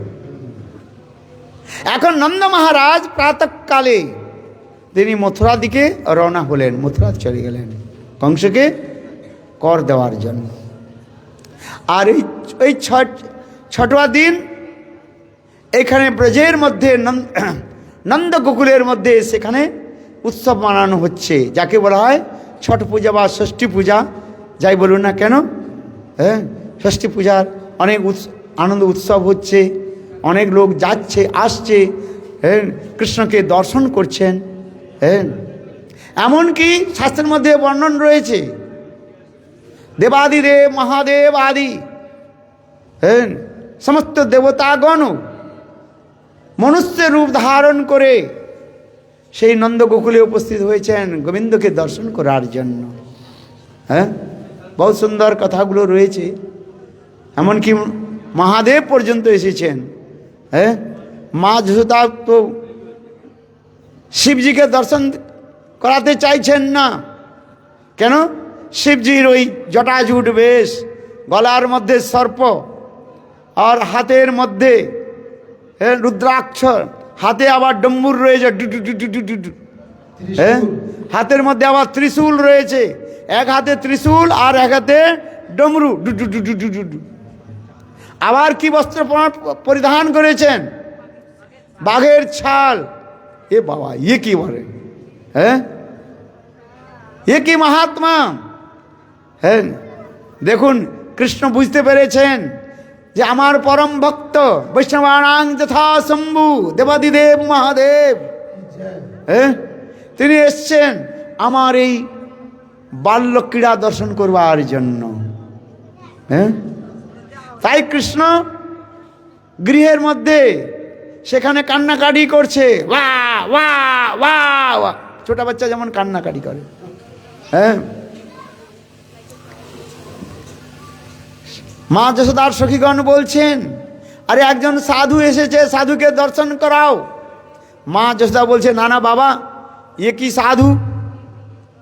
হ্যাঁ, কে জানে কে সাধু কি সাধু? দুইটা শব্দ হয়, একটা হচ্ছে সাধু আর একটা হচ্ছে সাধু। সাধ গ্রহণ করে যারা, তাদের বলা হয় সাধু। আর সাধয়তি সাধনায়তি সাধনম, তাকে বলা হচ্ছে সাধু। সদ্বস্তুকে যিনি আশ্রয় করেছেন তাকে বলা হয় সাধু। তাই মা যশোদা বিচার করছেন, এ বাবা, এ কেমন সাধু? বিকৃত সাধু। আমার গোপালকে দর্শন করায় নজর না লেগে যায়। কিন্তু গোপাল কৃষ্ণ ছোট বালক মনে মনে বিচার করছেন, আমার পরম ভক্ত মহাদেব এসছেন আমাকে দর্শন করবার জন্য। আর মা যশোদা বলছেন, না না, এই সাধুকে দর্শন করাবো না। হ্যাঁ বাবা, কি সাধু কে জানে, নজর না লেগে যায়, না কিছু হয়ে যায়, হ্যাঁ, দর্শন করাবো না। আর ওইদিকে মহাদেব ডুমরু বাজাচ্ছে, ডু ডু ডু ডু ডু। কৃষ্ণ নন্দময় মহাদেব যত ডুবরিটা যত জোরে বাজায়, ডমরুটা জোরে বাজায়, আর কৃষ্ণের তত কান্নাটা আরো জোর হয়।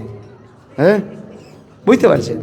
তখন মা যশোদার সখীগণ বললেন, আরে এই সাধুকে একবার দর্শন করিয়ে দাও, তো সাধু চলে যাবে আর তোমার বালকের কান্নাটাও বন্ধ হয়ে যাবে। তখন মা যশোদা কি করলেন?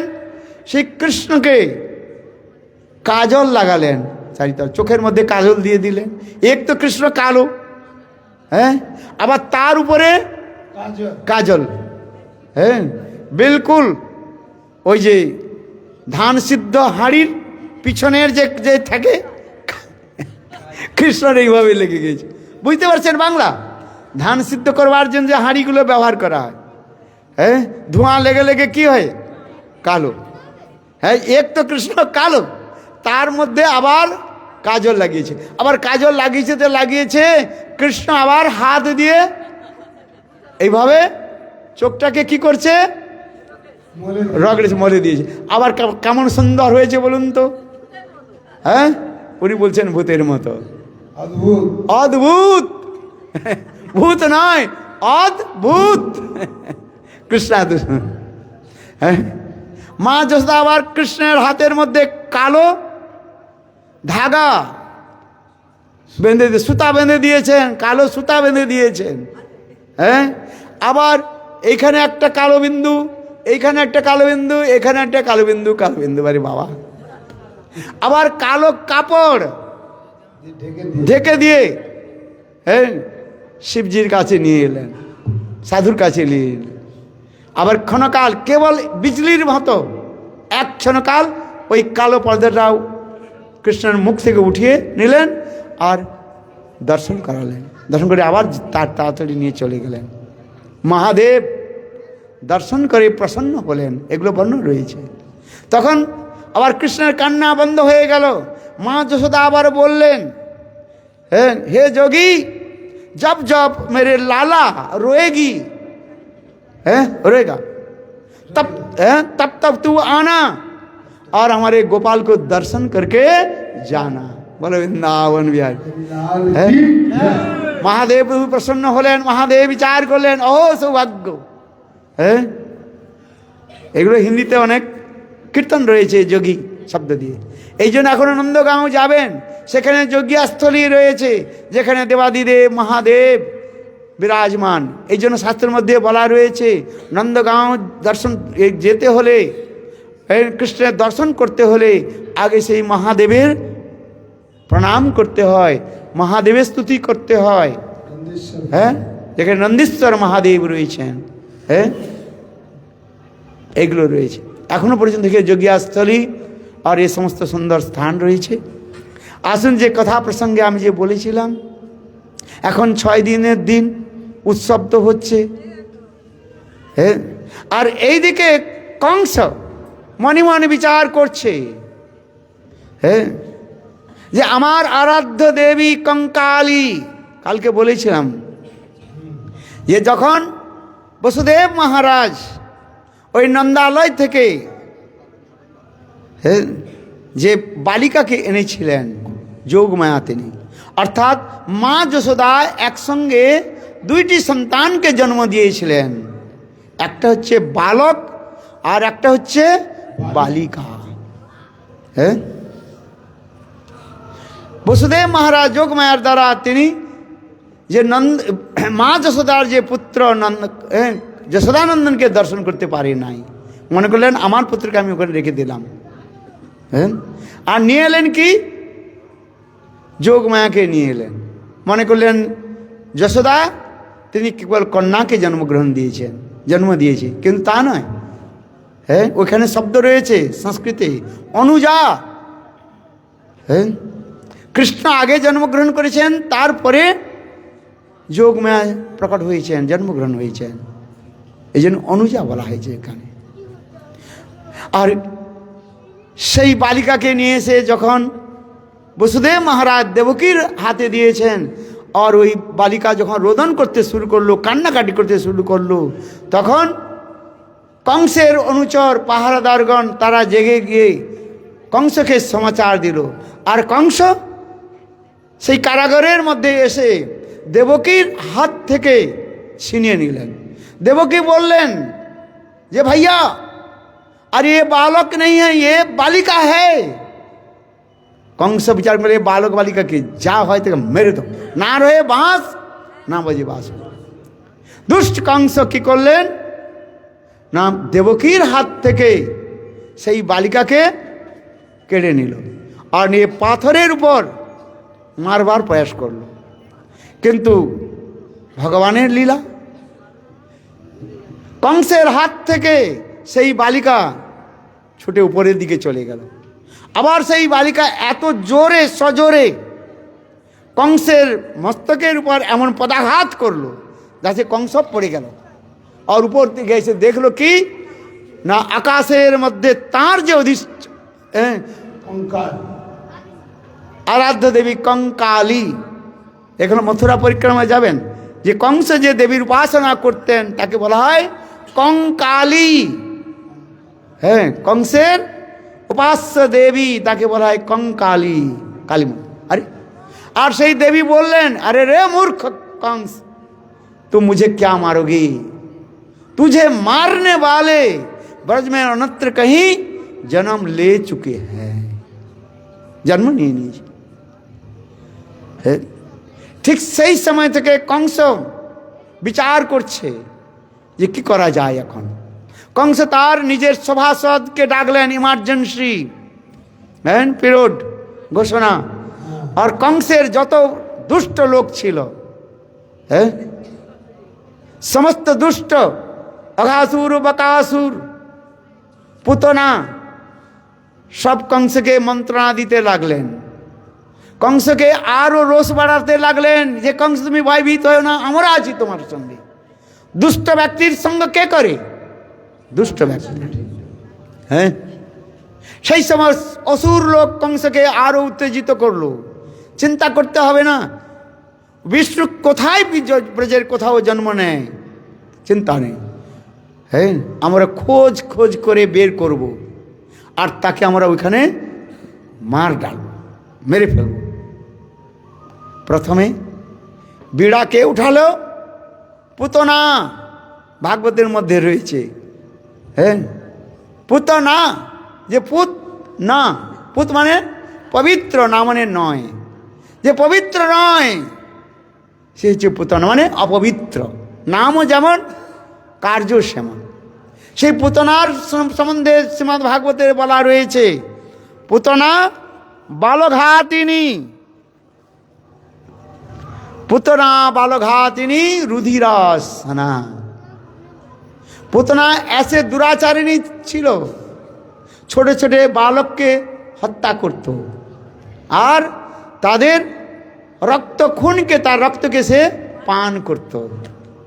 এই যে বলছেন পুতনা বালঘাতিনী রুধিরাসনা, হ্যাঁ, রক্ত পান করত। এই জন্য পুতনার শরীর থেকে অত্যন্ত দুর্গন্ধ বের হতো।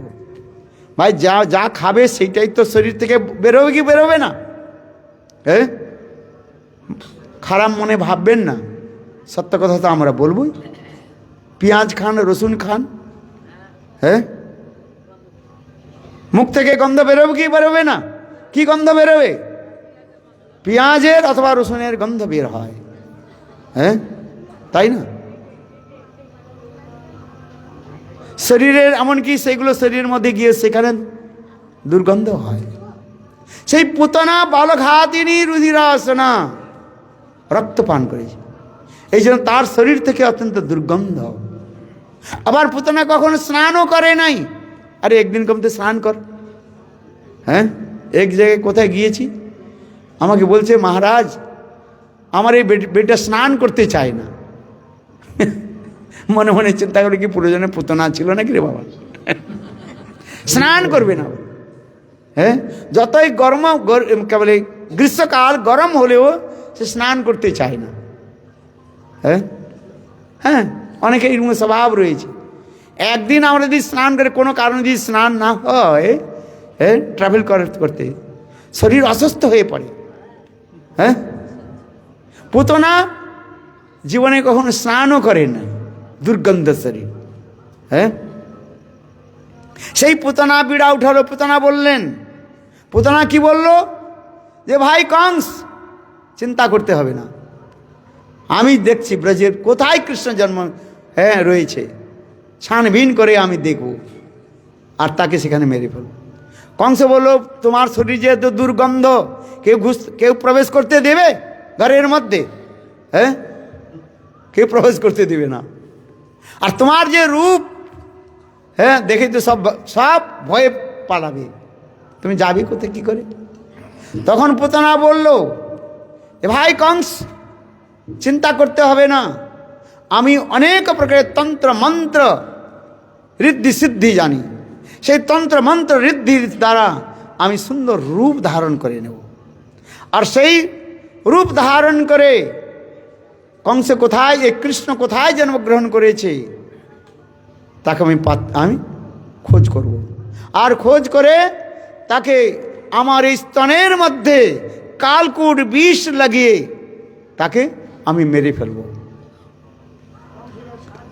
হ্যাঁ, তখন কংস মনে মনে বিচার করলেন, চলো ঠিক আছে, এখন এই 6 দিনের দিন, অনেক কথা তো রয়েছে, হ্যাঁ, অনেক পুরাণে অনেক কথা রয়েছে, কেবল ভাগবতের কথা নয়, অনেক পুরাণের মধ্যে এই পুতনা মোক্ষণ লীলার কথাও সুন্দরভাবে বর্ণন হয়েছে, কিন্তু ভাগবতের উপরই আমরা অধিক বিশেষ ইন্টেন্স দিচ্ছি। এখন পুতনা তার ঋদ্ধি সিদ্ধির দ্বারা সুন্দর রূপ বানিয়ে নিল, মাতৃবেশ বানালো। হ্যাঁ, আবার স্ত্রীচিত অনেক প্রকারের হাব ভাব প্রকাশ করলো, হাতে একটা কমল নিয়ে, পদ্মফুল নিয়ে এইভাবে ঘোরাতে ঘোরাতে ড্যাব ডেবে চোখের দ্বারা, হ্যাঁ, বড় বড় চোখের দ্বারা এদিক ওদিক ঘুরতে আর স্বাভিমান হয়ে চলতে শুরু করলো। আর ঠিক ওই সময় কৃষ্ণ বালক গোপাল, 6 দিনের বালক, হ্যাঁ, তিনি শয়ন করেছেন, পুতনা আসছে, স্বয়ং কৃষ্ণ মনে মনে বিচার করছেন সেই সত্যযুগের কথা, বলি মহারাজের যজ্ঞস্থলিতে আমি কৃষ্ণ বামন অবতার হয়ে সেখানে প্রকট হয়েছিলাম। আমার সৌন্দর্য মাধুর্য দর্শন করে বলি মহারাজের কন্যা রত্নমালা বা রত্নাবলী দেখে মোহিত হয়েছিল। ভাগবতের মধ্যে রয়েছে, পুরাণের মধ্যে রয়েছে। আমাকে আমার সেই বামন অবতার দর্শন করে রত্নমালা, বলি মহারাজের কন্যা রত্নমালা মনে মনে বিচার করেছিল, ও এত সুন্দর রূপ বালক বামন অবতার, যদি আমার এই পুত্র হতো তাহলে আমি একে স্তন পান করাতাম। মাতৃভাব জাগলো। তখন সেই সময় বামনদেব ভগবান বাঞ্ছা কল্পতরু, হ্যাঁ, ভগবানের নিকট কেউ যদি সামান্য কিছু ইচ্ছা প্রকাশ করে, বাঞ্ছা ইচ্ছা করে, ভগবান সেখানে তার ইচ্ছাকে পূরণ করেন। বাঞ্ছা কল্পতরু বামনদেব ভগবান মণিমন বললেন, হে রত্নমালা, তুমি আমাকে স্তনপান করাতে ইচ্ছা করছো, ঠিক আছে, আমি অতি অবশ্যই তোমার স্তনপান করব। আবার এইদিকে কিছুক্ষণ পরে বামনদেব ভগবান যখন বলি মহারাজের কাছে চাইলেন, দান ভিক্ষা চাইলেন, ত্রিপাদ ভূমি, কি ভূমি? ত্রিপাদ ভূমি। বলেন, আমি হচ্ছেন ব্রাহ্মণ বালক, আমার কেবল 3টি পা ভূমি চাই, ত্রিপাদ ভূমি চাই, নির্লোভী ব্রাহ্মণ, আমার কিছু দরকার নাই। বলি মহারাজ হা হা করে হাসলেন। বলি মহারাজ বললেন, তুমি যেমন ছোট, তোমার বুদ্ধিটাও ছোট। আরে আমি রাজা, রাজার কাছে এসে, হ্যাঁ, একটা কুমড়া ভিক্ষা করে নিয়ে যায় কেউ? হ্যাঁ, রাজার কাছে এসে স্বর্ণ দানা, হ্যাঁ, অনেক কিছু নিয়ে যাও। আর না এসে রাজার কাছে এসে কেউ বললো যে মহারাজ আমাকে কেবল একটা ছোট কুমড়া দিয়ে দিন। হ্যাঁ, কুমড়া বুঝেন তো? লাভ, হ্যাঁ, বাস কুমড়ো, কুমড়ো যাই হোক, হ্যাঁ, এই কুমড়ো দিয়ে দিন, ছোট একটা কুমড়ো। কিন্তু বামনদেব ভগবান কি বললেন যে দেখো, ত্রিপাদ ভূমি আমার নিজের পায়ের দ্বারা আমি নাপ করে নেব। হ্যাঁ, বলি মহারাজ তাই অনুমোদন করলেন। আর যখন বলি মহারাজ আচমন করে, যখন তিনি সংকল্প করে, যখন তিনি দান দিতে গিয়েছেন, তখন বামনদেব ভগবান এক পায়ের দ্বারা তিনি সমস্ত পৃথিবী লোককে মেপে নিলেন আর এক পায়ের দ্বারা স্বর্গলোককে তিনি আচ্ছাদিত করে দিলেন। হ্যাঁ, এই বামনদেব ভগবানের চরণ ব্রহ্মকটাহকে স্পর্শ করেছিল। সেই সময় স্বয়ং ব্রহ্মাজি সেই চরণকে ধৌত করে সেই জল কমণ্ডলুর মধ্যে রেখেছিলেন। পরবর্তীকালে সগর মহারাজের বংশে ভগীরথ এসে সেই গঙ্গাকে এই জগতে প্রকট করান। এ কথাও ভাগবতের মধ্যে বর্ণন রয়েছে। হ্যাঁ, আর তৃতীয় চরণ কোথায় রাখবেন?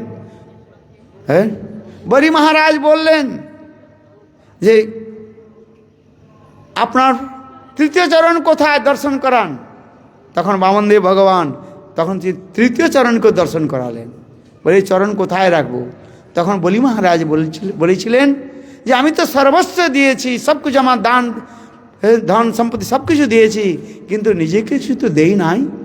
হে প্রভু, হ্যাঁ, আপনার ये দেব দুর্লভ, ব্রহ্মাদি দেবতার যে দুর্লভ আপনার চরণ কমল আমার মস্তকের উপর আপনি রাখুন, ধারণ করুন। তখন বামনদেব ভগবান তার তৃতীয় চরণ কমলের দ্বারা বলি মহারাজকে তিনি সুতল লোকে সুতল লোকে পাঠিয়ে দেন। এই দৃশ্য দেখে বলি মহারাজের কন্যা রত্নমালা তখন তিনি আশ্চর্য, তখন তিনি বলেছিলেন, রত্নমালা বলল, কেমন ধূর্ত বালক, হ্যাঁ, বামন ছোটা। আর আমার পিতাজিকে কি বলল? ছোট ছোট পায়ের দেখালো, এই চরণের দ্বারা আমি ভূমি গ্রহণ করব, নেপে নেব। আর নেওয়ার সময় বিশাল কোথা থেকে পা বেরিয়ে দিল। বৃহৎ বস্তুর মধ্যে ক্ষুদ্র বস্তু থাকে, কিন্তু কোথাও শোনা যায় না ক্ষুদ্র বস্তুর মধ্যে বৃহৎ বস্তু থাকে। হ্যাঁ, 100 টাকার মধ্যে 1 টাকা থাকে, 5 টাকা থেকে 10 টাকা থেকে 20 টাকা থেকে 50 টাকা থাকে, কিন্তু 1 টাকার মধ্যে কি 100 টাকা থাকে? বুঝতে পারছেন? লজিক রয়েছে এখানে। কিন্তু ভগবান সেখানে কি করলেন? দেখালেন, বলি মহারাজকে দেখালেন ছোট ছোট পা, 1.5 ইঞ্চি পা, যে আমার পায়ের দ্বারা আমি ত্রিপাদ ভূমি গ্রহণ করব। আর নামার সময় কি করলেন? কোথা থেকে বৃহৎ বৃহৎ বিশাল বিশাল পাকে প্রকাশিত করলেন। তখন ওই বলি মহারাজের কন্যা বলেছিল, তুমি এমন ধূর্ত, ক্ষুদ্র বস্তুর মধ্যে বৃহৎ বস্তুকে তুমি লুকিয়ে রেখেছে। এইটা হচ্ছে ভগবানের ভগবত্তা। Infinite minus infinite equal infinite, এইটাই হচ্ছে আশ্চর্যের কথা। তখন এই রত্নমালা বামনদেবকে বলেছিলেন, হ্যাঁ, যে আমি কোনো না কোনো জন্মে তোমাকে আমি স্তন পান করাবো তো বলেছি, তুমি এমন ধূর্ত, হ্যাঁ, এই স্তনের মধ্যে আমি কালকূট বিষকে রাখবো আর তোমাকে আমি মেরে ফেলবো। তখন বামনদেব ভগবানও মণিমণ উত্তর দিলেন, হে রত্নমালা, আমি ভগবান, আমার তো মৃত্যু হয় না, মৃত্যুঞ্জয়, কিন্তু তথাপি তোমার আমি স্তন পান করব। তুমি কালকূট বিষ লাগাও আর যা কিছু করো, আমি তোমার স্তন পান করব, দুধ পান করব। ঠিক এই কৃষ্ণলীলার মধ্যে ওই রত্নমালা, বলি মহারাজের কন্যা রত্নমালা কি হয়ে এসেছেন? হ্যাঁ, পুতনা হয়ে এসেছে। হ্যাঁ, আর সেই স্তনের মধ্যে কালকূট বিষ লাগিয়ে সুন্দর বেশ পর থেকে ধারণ করে এসছে।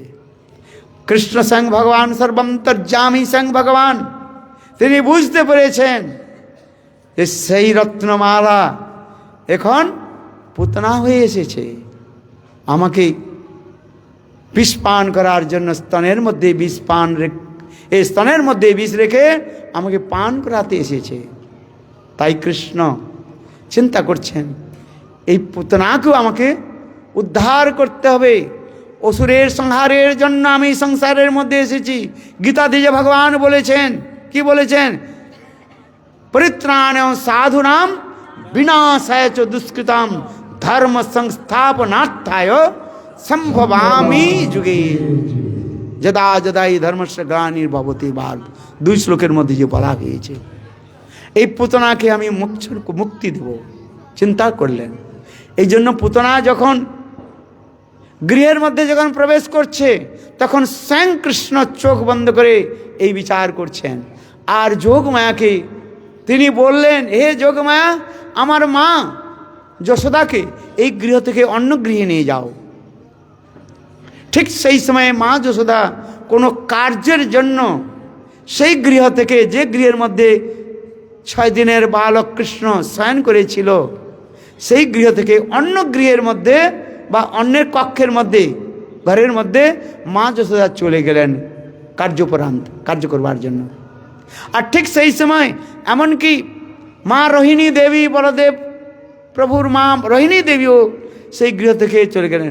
কোনো পরিচারিকা সেই গৃহের মধ্যে ছিল না, কিন্তু কৃষ্ণকে লীলা করতে হবে তো, যোগমায়া। আর পুতনা ওই হাতের মধ্যে কমলটা ঘুরাতে ঘুরাতে, স্ত্রীচিত অনেক প্রকার হাব ভাব ব্যক্ত করতে हुए, হ্যাঁ বুঝতে পারছেন, শরীরকে হিলাতে দুলাতে, মানে নিডর হোকরে চলছে। আর এত সুন্দর উপর থেকে রূপ, যার রূপ দর্শন করে সমস্ত ব্রজবাসী বা ব্রজের যত স্ত্রীগণ রয়েছেন তারা মনে করলেন যে সাক্ষাৎ লক্ষ্মী দেবী, তিনি বৈকুণ্ঠ থেকে এসেছেন আমার এই নন্দ লালাকু দর্শন করনে কে লিয়ে। হ্যাঁ, এই জন্য কেউ আর রোকঠাম করে নাই, পুতনাকে রোকঠাম করে নাই। আর পুতনা বাস ডাইরেক্ট ওই গৃহের মধ্যে ঘরের মধ্যে প্রবেশ করলো। और प्रवेश करे कृष्ण के 6 दिनेर बालक कृष्ण के उठा ले, बोले लाला तेरे माँ कैसी है, तेरे गला सूख रहे हैं, तेरे माँ तुझे स्तन नहीं पान कराती? अरे मैं स्तन पान कराती। देखो उसी प्रकार पुतना मातृभाव प्रकाश करे, তিনি 6 দিনের বালক গোপালকে নিজে স্তন পান করাতে। কৃষ্ণ মনে মনে চিন্তন করছেন, কৃষ্ণ মনে মনে চিন্তন করছেন, আমি হচ্ছি বেদের প্রবক্তা, বেদের রচয়িতা, বেদের যত কিছু শাস্ত্র রয়েছে বিধিবিধান আমি, অহি বেদম। হ্যাঁ, গীতাতে যে বলা হয়েছে, এই বেদের মধ্যে শাস্ত্রের মধ্যে বলা হয়েছে স্ত্রী অবদ্ধ, মানে স্ত্রীকে কখনো বধ করতে নাই, বালক স্ত্রী বৃদ্ধ এদের কখনো বধ করতে নাই। যদি এরা বধেরও যোগ্য হয় তথাপি বধ করতে নাই, হত্যা করতে নাই। দণ্ড দিতে পারেন, অন্য কোনো দণ্ড দিতে পারেন, কারাগার দণ্ড দিতে পারেন, কিন্তু বধ করবার শাস্তি দেয় নাই। হ্যাঁ, মাতৃজাতিকে সেখানে সম্মান দেওয়া হয়েছে। হ্যাঁ, हमारे भारतीय सभ्यता संस्कृतिर मध्य मातृजातिके एत सुंदर सभ्यता, एत सुंदर उच्च स्थाने रखा হয়েছে। তাই কৃষ্ণ মনে মনে বিচার করছেন, আমি তো হলাম বেদের প্রবক্তা, কিন্তু স্ত্রীবধ কি করে করব? হ্যাঁ, তাই কৃষ্ণ চোখ বন্ধ করলেন, চিন্তন করছেন। হ্যাঁ, আর ওইদিকে পুতনা এসে গেছে। তখন কৃষ্ণ বিচার করলেন, আতঙ্কি যারা হয়, আতঙ্কবাদী যাদের হয় তাদের বধ করলে শাস্ত্র সেখানে অনুমোদন করে। হ্যাঁ, আতঙ্কবাদী বুঝেন তো? হ্যাঁ, যারা বিনা কারণে অপরকে আঘাত করে, অপরকে মারবার প্রয়াস করে, তাদের আতঙ্কবাদী বলা হয়।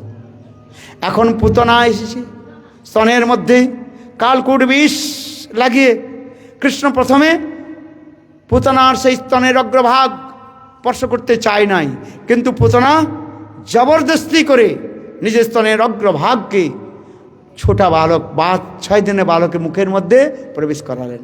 তখন কৃষ্ণ মনে মনে চিন্তা করছেন, হে শাস্ত্র, হে বেদ, তুমি সাক্ষী রাখো, এতে আমার কোনো দোষ নাই। হ্যাঁ, 6 দিনের বালক গোপাল, তার ঠোঁট কত সূক্ষ্ম, কত কোমল। হ্যাঁ, কেবল কৃষ্ণ ওই ঠোঁটটা স্তনের অগ্রভাগে রাখলো। রাখার সঙ্গে সঙ্গে পুতনার প্রাণবায়ু বেরোতে শুরু করলো। পুতনা মৃত্যুর দিকে চলছে। ছাড় রে মামাছি। হ্যাঁ, যে পুতনার হাতের মধ্যে 10,000 হাতির বল রয়েছে, সেই হাত দিয়ে হ্যাঁ গোপালকে ছাড়বার প্রয়াস করছে, কিন্তু হয় না। দেখুন কেমন শোন।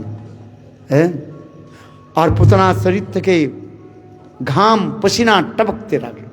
পুতনার মৃত্যুর হ্যাঁ, পুতনা তখন বিচার করলো যে এখানে আমাকে এই বালক থেকে কে রক্ষা করবে। তাই পুতনা তার নিজের স্বরূপ প্রকাশ করে, বিশাল স্বরূপ প্রকাশ করে আকাশ মার্গে উঠতে আরম্ভ করলো। আর বাল গোপাল, ছোট বালক কৃষ্ণ, হ্যাঁ, পুতনার বক্ষস্থলে বিরাজমান রয়েছে। তখন পর্যন্ত কৃষ্ণ সেই পুতনার স্তনকে ধারণ করে রেখেছে। বালক ভাই ভীত হয়ে যায়, লোকবত্য লীলা কই বলেন। আর পুতনা উঠতে উঠতে আকাশ মার্গে মথুরার দিকে চলছে, বিচার করছে কোনো প্রকারে কংসের কারাগে, কংসের কাছে গিয়ে উপস্থিত হই। সেখানে কংস আর তার যত অনুচর রয়েছে সকলে মিলে এই ছোটা বালককে আমার স্তন থেকে হ্যাঁ ছুড়াবে, বিচার হ্যাঁ ছাড়িয়ে দেবে। এই বিচার করে উপর মার্গে আসে। তখন এই এত আঁধি তুফান হতে লাগলো। দেখে ব্রজবাসী লোক হঠাৎ করে এত আঁধি তুফান, ঝড় বৃষ্টির মতো প্রবল বায়ু, ধুল আদি উঠতে আরম্ভ করলো। মা যশোদা শুনেই তো মূর্ছিত হয়ে পড়লেন। কোনো প্রকার রোহিণী দেবী মা যশোদাকে সান্ত্বনা দিলেন। আর সমস্ত ব্রজবাসী লোক দেখছে আকাশ মার্গে বিশাল এক শরীর উড়তে উড়তে যাচ্ছে। হ্যাঁ, আর বাল গোপাল, ছোট বালক গোপাল সেই তার বক্ষস্থলের মধ্যে বিরাজমান রয়েছে। ব্রজবাসী লোক দৌড়তে দৌড়তে চলছে। আর পুতনা মথুরার প্রবেশ করবার আগেই একটা কংসের একটা বিশাল বাগান ছিল, বাগিচা ছিল, ফলের বাগান ছিল। আর পুতনা সেখানে ফ্রাস করে পড়ে গেল। বিশাল শরীর, হ্যাঁ, ভাগবতের মধ্যে বর্ণন রয়েছে। হ্যাঁ, বিশাল শরীর। আর হ্যাঁ, কত কিলোমিটার তার বিশাল শরীর। হ্যাঁ, মহারাজ বলছেন 18 কিলোমিটার বিশাল শরীর। হ্যাঁ, প্রাণবায়ু চলে গেল। তখন ব্রজবাসীগণ হ্যাঁ এই সিঁড়ি নিয়ে, বিশাল শরীর, সিঁড়ি নিয়ে এই পুতনার বক্ষস্থলে থেকে ছোটা বাল গোপালকে নিয়ে এলেন। অক্ষত রয়েছেন, বালকের শরীরে কোনো প্রকার আঘাত হয় নাই, কিছু হয় নাই। বলো শ্রী গোপাল জি কি জয়, জয় শ্রী রাধে। এই সমাপ্ত করে দিচ্ছি পুতনা মোক্ষণ লীলা। এত সুন্দর। হ্যাঁ, ভগবান কি করলেন? পুতনাকে মেরে তার শরীরকে তো দিয়ে মারলেন, কিন্তু তার প্রাণবায়ুকে, আত্মাকে কোথায় পাঠিয়ে দিলেন? বলে গোলক। আবার গোলকে কোথায়? মা যশোদার পরিচারিকা রূপে প্রদান করলেন। এই যে বলছেন অহো বকিয়ং স্তনকাল কূটং জিঘাংস অপসাদি লেবেরে ধাতৃচিত ততোন্ন কংবা দয়ালুম শরণং ব্রজেম। হ্যাঁ, এমন কই সংসারের মধ্যে রয়েছেন? হ্যাঁ, দেখুন পুতনা এসেছিল গোপালকে মারবার জন্য, আর গোপাল থেকে কোথায় পাঠিয়ে দিল? বৈকুণ্ঠ নয়, অযোধ্যা নয়, দ্বারকা নয়, মথুরা নয়, গোলক, যাকে বলা হয়েছে শাস্ত্রের মধ্যে বলা রয়েছে বৃন্দাবনের দেওয়াল যাকে বলা হয় পরীক্ষা। সেখানে মা যশোদার পরিচারিকা রূপে। পুতনা কোনো পুণ্যকর্ম করে নাই, কোনো দান দক্ষিণাও করে নাই। আরে দান দক্ষিণা তো দূরের কথা, একদিন যদি স্নানও করত, শাস্ত্রের মধ্যে বলার যে প্রাতঃ স্নান নরকং জাতি, মাঘ স্নান বিশেষত পরস্তে কণ্ঠা সংলগ্ন বৈকুণ্ঠ মাপনতি। প্রাতঃ স্নান নরকং, যার প্রাতঃকালে স্নান করলে পুণ্য হয়, সেই পুণ্যের ফলে স্বর্গতে যায়।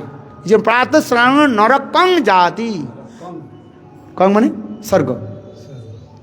আর মাঘ স্নান বিশেষত মাঘ মাসে কে যদি নিয়ম করে, হ্যাঁ, গঙ্গা যমুনা সরস্বতী ত্রিবেণীতে স্নান করে মৃত্যুর পর সে স্বর্গের উপর ব্রহ্মলোককে প্রাপ্তি করে।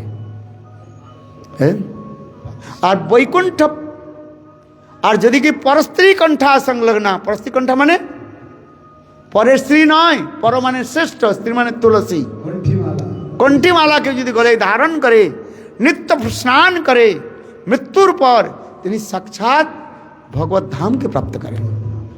এগুলো শাস্ত্রের মধ্যে রয়েছে, লোককে উল্টা ব্যাখ্যা করে, এই জন্য সহজিয়া সখী বেকি সব হয়ে যায়। হ্যাঁ, পরে दूसरे পত্নীকে গলায় হাত রেখে স্নান করো আর বৈকুণ্ঠে চলে যাবে।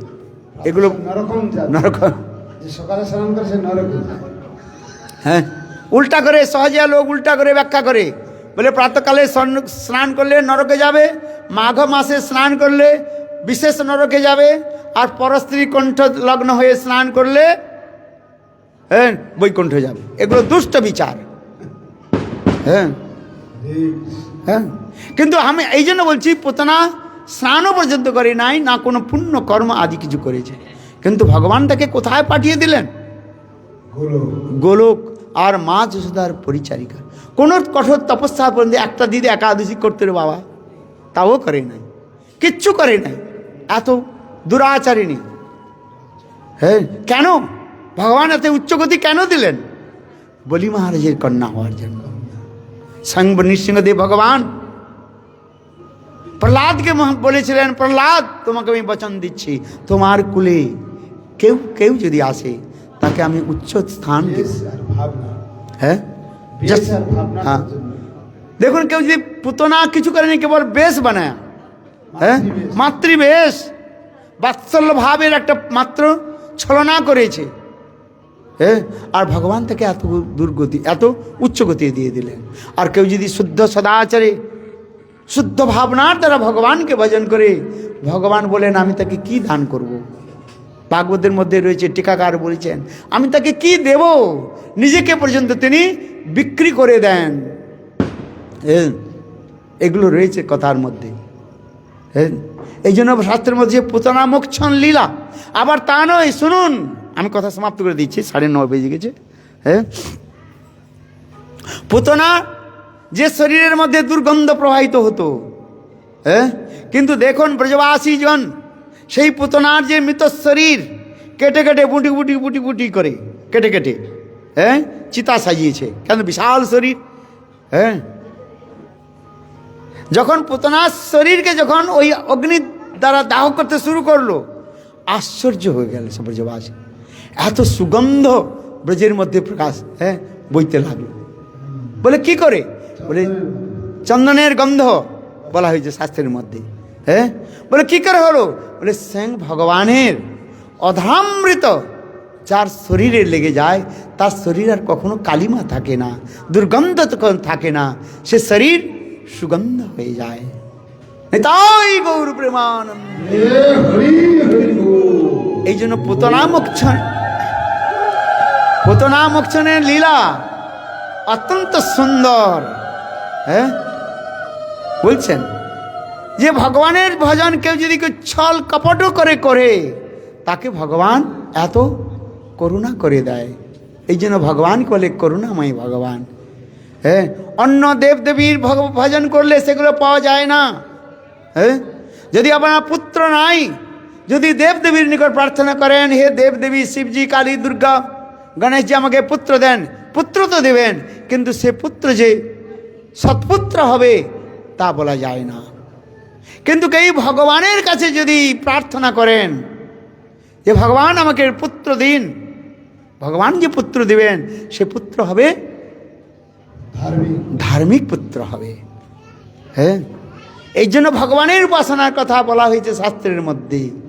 হ্যাঁ, দেবদেবী তো তাদের বাস বস্তু দিয়ে সেখানে চলে যায়, কিন্তু ভগবান বলছেন আমার যদি কেউ উপাসনা করে আমি তাকে সব কিছু প্রদান করব।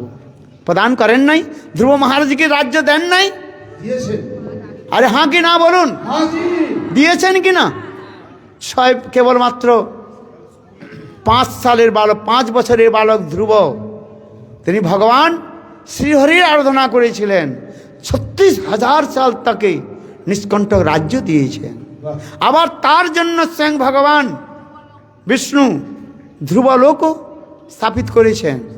স্বয়ং ভগবান বলছেন, ধ্রুব, যতদিন পর্যন্ত সূর্য, তারা, নক্ষত্র, গ্রহ আদি থাকবে, ততদিন পর্যন্ত লোক তোমাকে ওই উত্তর দিশার তরফ স্মরণ করবে। উজ্জ্বল নক্ষত্রের মতো তুমি সেখানে থাকবে, যাকে ধ্রুব তারা আমরা বলি। হ্যাঁ, এই জন্য ভগবানের উপাসনা করতে হয়। দেবদেবীর উপাসনার কথা শাস্ত্রের মধ্যে সেখানে খণ্ডিত করা হয়েছে। হ্যাঁ, কৃষ্ণ বলছেন, আমাকে ভজ। চৈতন্য মহাপ্রভু নিজে বলছেন, আমা ভজ, আমি বর দিব। হ্যাঁ, গঙ্গা দুর্গা আমারও দাসী। হ্যাঁ, এই জন্য ভগবানের উপাসনা করতে হয়। হ্যাঁ, আমি এখানে এসে বসে প্রসন্ন হই যে প্রতি ঘরে ঘরে গিয়ে যাক, তাদের পূর্ব সংস্কার হোক বা পূর্ব তাদের যা কিছু হোক, দেবী দুর্গা তো রয়েছেন, কালী তো রয়েছেন, যাক, কিন্তু প্রতি ঘরে গিয়ে দেখি সেখানে রাধা কৃষ্ণ বিরাজমান রয়েছেন। কি রয়েছেন? রাধা কৃষ্ণ বিরাজমান রয়েছেন। হ্যাঁ, একটু জোরে তালি দিন। হ্যাঁ, এটাই হচ্ছে আপনাদের বিশেষত্ব। হ্যাঁ, আমি আপনাদের কখনো নিন্দা করি না। আমি বলি, দেখুন বাংলায় কত লোকের কত ভাব রয়েছে। হ্যাঁ, হয়তো তাদের সেই সংস্কারটা, সেই বস্তুটা তারা ভুলে গিয়েছে। তারা দেবদেবীর উপাসনা করে। হ্যাঁ, কিন্তু হৃদয়ের মধ্যে যে তাদের রাধা কৃষ্ণের যে প্রতি প্রগাঢ় প্রেম, সেটা দেখা যায়। এই যে আমাদের বিশ্বনাথ প্রভুর বাড়িতে বিগ্রহ দেখেছেন কিনা? কি রয়েছেন? রাধা কৃষ্ণ রয়েছেন, চৈতন্য মহাপ্রভু রয়েছেন। হ্যাঁ, পঞ্চতত্ত্ব সেখানে রয়েছে। কত সুন্দর। হ্যাঁ, ওই কান্তিক নিষ্ঠা। হ্যাঁ, তারক প্রভুর বাড়িতে রয়েছে বলছে, আপনাদের অনেকের বাড়িতে রয়েছেন। হ্যাঁ, বুঝতে পারছেন? কিন্তু ওই কান্তিক নিষ্ঠা আমাদের হতে হবে। হ্যাঁ, এই জন্য চৈতন্য চৈতামৃতের মধ্যে বললেন, না পুজিবে অন্য দেব দেবা, আমা ভজ। কৃষ্ণকে ভজন করে। এই জন্য কৃষ্ণ ভগবান বললেন, হ্যাঁ, সর্বধর্মান পরিত্যজ্য মামেকম শরণম ব্রজ, অহং ত্বাং সর্ব পাপেভ্যো মোক্ষামি মা শুচ। হ্যাঁ, আমি হলেন স্বয়ং ভগবান। এই জন্য স্বয়ং ভগবানের পূজা করতে হয়। হ্যাঁ, অন্য দেব দেবী তারা রয়েছেন ভগবানের দাস দাসী। হ্যাঁ, শাস্ত্রের মধ্যে বলেছেন, হরিরেব সদারদ্ধ সর্বদেবেশ্বরেশ্বর ইতরে ব্রহ্মরুদ্রদ্দ নাবজ্ঞা কদাচন। ইতরে ব্রহ্মরুদ্র, কালী, শিব, দুর্গা, কই দেবদেবীর অবজ্ঞা করতে নাই, নিন্দা করতে নাই। কেন? তারা হলেন ভগবান শ্রীহরির আজ্ঞাবাহী। আজ্ঞাবাহী বুঝেন তো? হ্যাঁ, আদেশ পালন করেন তারা। যত দেব দেবীগণ রয়েছেন, সূর্য, চন্দ্র, নক্ষত্র, যত দেব দেবী, দুর্গা, শিব, কালী যত রয়েছেন, তারা ভগবানের আদেশ পালন করে থাকেন। ভগবানের আদেশে সূর্য পূর্ব দিকে উদিত হয়, পশ্চিম দিশার দিকে অস্ত যায়, বায়ু সেখানে প্রবাহিত হয়। হ্যাঁ, চন্দ্র সেখানে উদিত হয়। সেই স্বয়ং ভগবান কৃষ্ণ। এই জন্য গোবিন্দের কোনো দেবদেবীর নিন্দা করতেন। অনেকে বলে, আরে তুমি এই দেবীর পূজা করো, এই করো, ও করো। হ্যাঁ, লোক গালি গলজ করে। আমি বলি, নাই, গালি গলজ করতে নাই। হয়তো সে তার পূর্বজন্মের সংস্কারের জন্য সে কোনো দেবদেবীর উপাসনা করছে। হ্যাঁ, কিন্তু সৎসঙ্গে ধীরে ধীরে আস্তে আস্তে তখন সে দেবদেবীর উপাসনাকে বন্ধ করে দেবে আর স্বয়ং ভগবানের পূজা করবে। এই জন্য আমাদের শ্লোক রয়েছে, পুরাণের এই শ্লোক রয়েছে, হ্যাঁ, হরিরেব সদারদ্ধ সর্বদেবে সরেশ্বর ইতরে ব্রহ্মরুদ্রদ্দা নাবজ্ঞা কদাচন।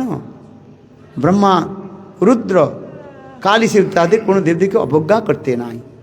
হ্যাঁ, ঠিক সর্বেশ্বর স্বয়ং ভগবান গোবিন্দের চরণে আমাদের শরণাপন্ন হতে হবে। এই পোতনা মোক্ষণ লীলার কথা আমাদের স্মরণ করতে হবে। হ্যাঁ, আর করে ভগবানের আরাধনা করতে হবে। এইগুলো সুন্দর কথা রয়েছে ভাগবতের মধ্যে। হ্যাঁ, वंशा करुतुश्च कृपा सिंधु बेवच पतितानां पावनेभ्यो वैष्णव।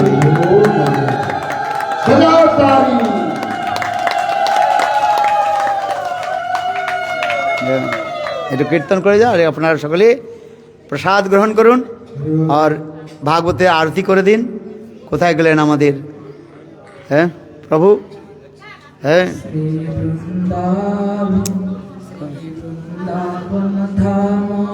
ও ঠিক নৃত্য করে বলে কোথায় গেল? উনি আইনি, আজকে আসেনি, অন্য প্রোগ্রামে গাও গাও গাও। হয়তো আমাদের আরে তত নৃত্য একটা কীর্তন, নাচানো কীর্তন, একজন রাধারমণ। মেরু রাধারমণ।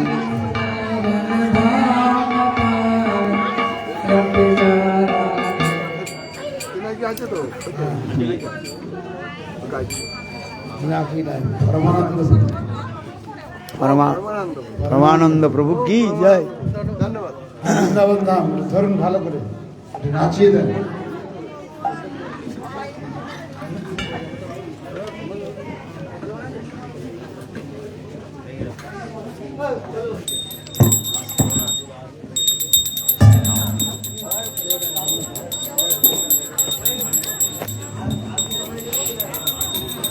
श्री भागवत भगवान की है आरती, पापियों को पाप से है आरती। श्री भागवत भगवान की है। সবাই উঠে দাঁড়ান, কেউ বসে থাকবেন না। ভগবতের আরতি হচ্ছে आरती। श्री भागवत भगवान की है आरती। पापियों को पाप से है आरती। श्री भागवत भगवान की है आरती। पापियों को पाप से है आरती। अमर कंठ मुक्ति पंथ पंचम वेद निराला, लाला जोत जगाने वाला। अमर कंठ मुक्ति पंथ पंचम वेद निराला, नव जोत जगाने वाला।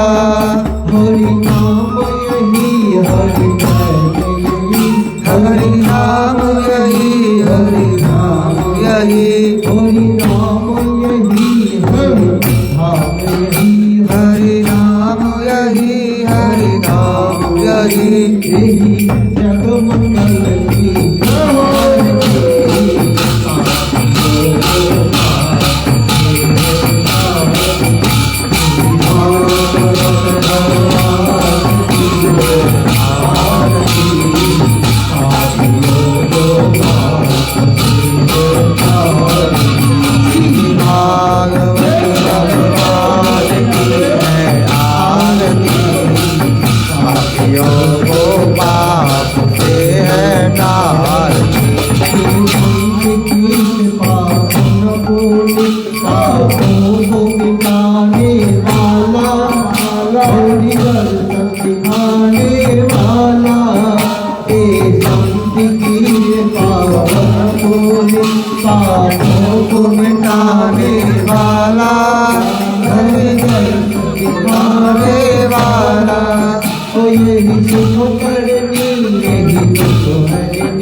बताने वाला विपरीत बताने वाला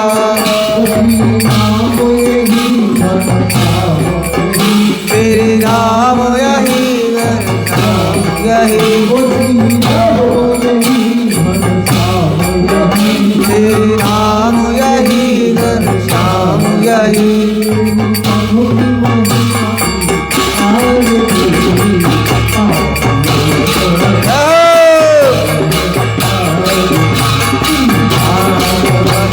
भगवान की जय आरती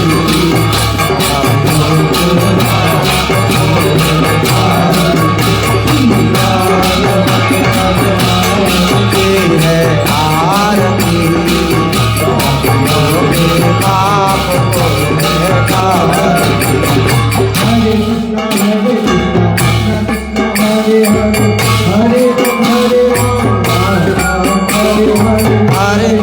हरे कृष्णा कृष्णा कृष्णा हरे हरे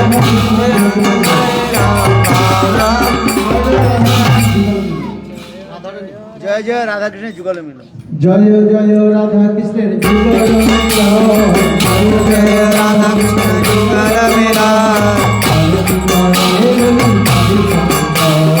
आरती करे ललता दी सखिया मदन मोहन रूप दिवंग सुंदर हरि रूप दिवंग सुंदर पिताम्बर चूड़ा मनोहर ललित माधव बाबे सुहार कन्या नील वसन गौरी रूपे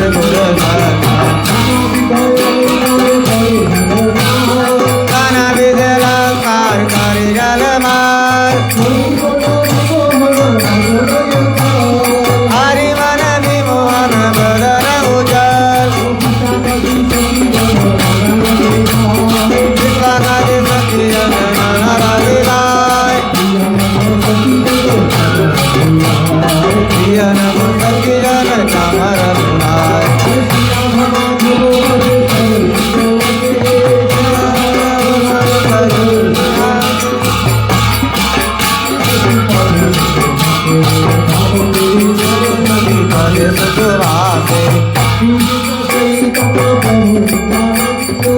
चेतन प्रभु नित्यानंद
হরি ভজন গাবো আনন্দে বল হরি ভজন গাবো আনন্দে বল হরি ভজন গাবো আনন্দে বল হরি ভজন গাবো শ্রী গুরু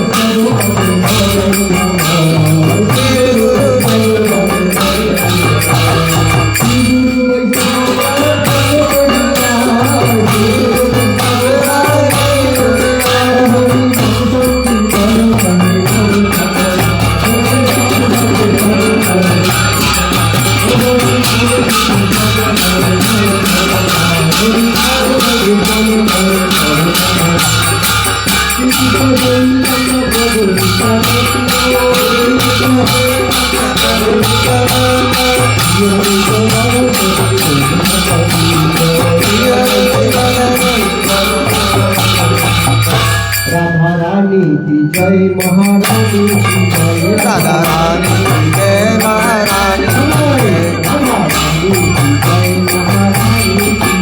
राधा रानी की जय महारानी की जय बोलो बरसाने वाली की जय जय जय ठाकुरानी की जय मंदिर की जय ठाकुरानी की जय